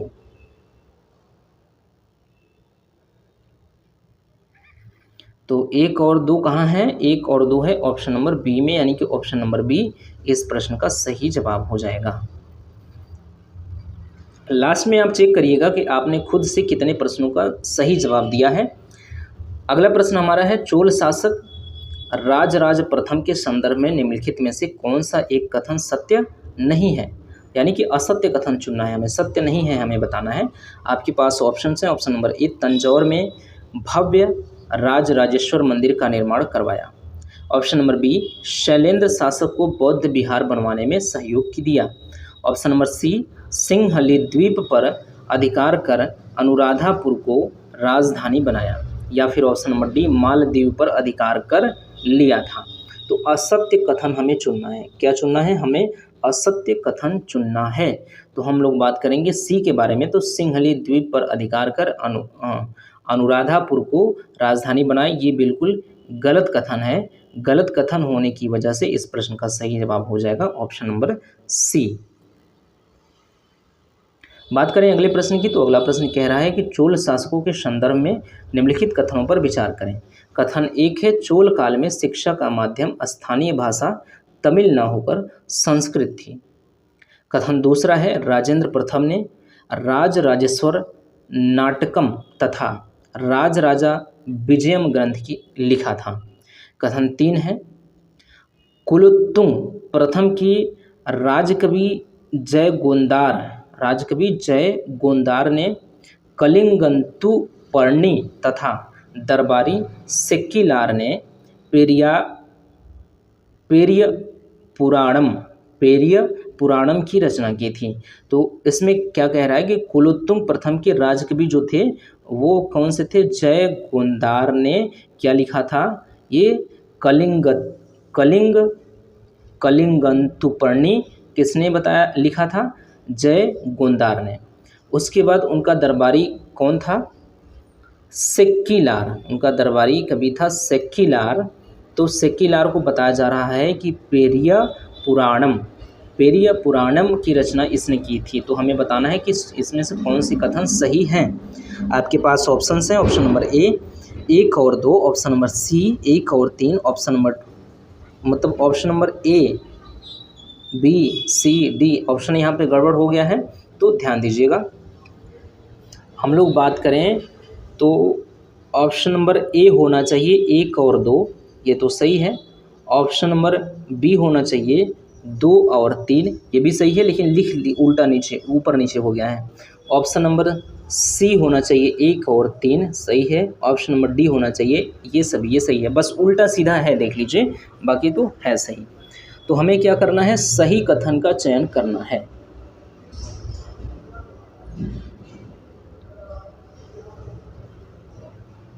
इसमें से सही कथन का चयन करना है।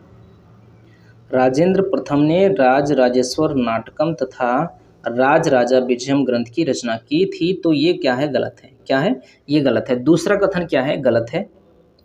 दूसरा कथन क्या है? गलत है। तो हम इसको काटेंगे, ऑप्शन नंबर ए को, ऑप्शन नंबर बी को भी काटेंगे और ऑप्शन नंबर डी को भी काटेंगे, यानी कि ऑप्शन नंबर सी इस प्रश्न का सही जवाब है।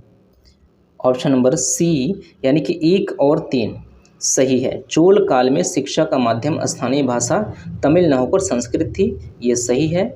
और कुलोत्तुंग प्रथम के राजकवि, अब यहाँ पे आप याद रखिएगा कि जय गोंदार ने कलिंगंतुपर्णी और सेक्कीलार ने पेरिया पुराणम की रचना की थी। तो इन दोनों ग्रंथों को याद रखिएगा, क्योंकि 1 और 3 गलत मतलब सही है, यानी कि ऑप्शन नंबर सी इस प्रश्न का सही जवाब है, याद रखिएगा।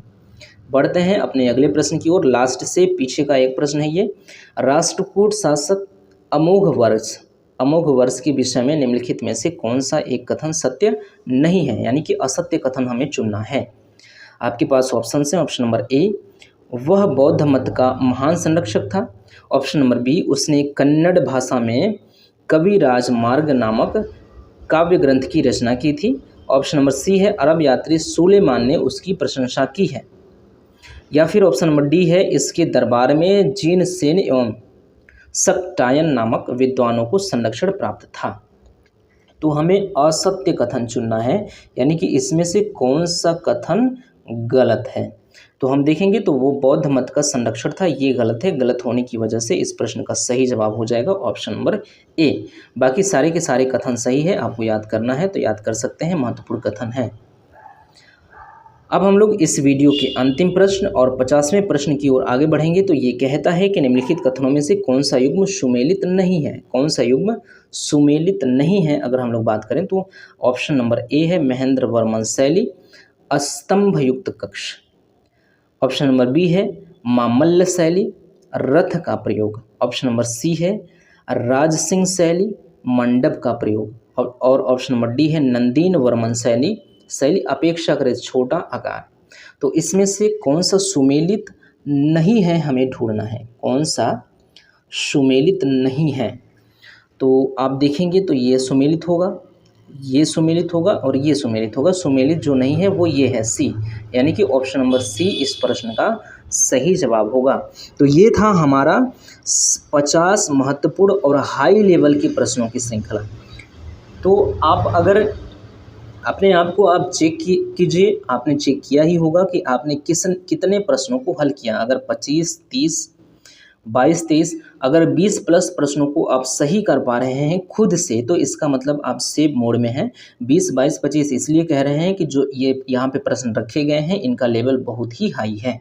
इसलिए अगर आप इस प्रकार के प्रश्नों को अपने अंडर में रख पा रहे हैं तो इससे नीचे के, इससे निम्न स्तरीय जो प्रश्न आपके सामने आएंगे उसको हैंडल करने में आपको कोई प्रॉब्लम नहीं आने वाली है। तो फिर हम लोगों की ऐसे ही 50 प्रश्नों की श्रृंखला चलने वाली है।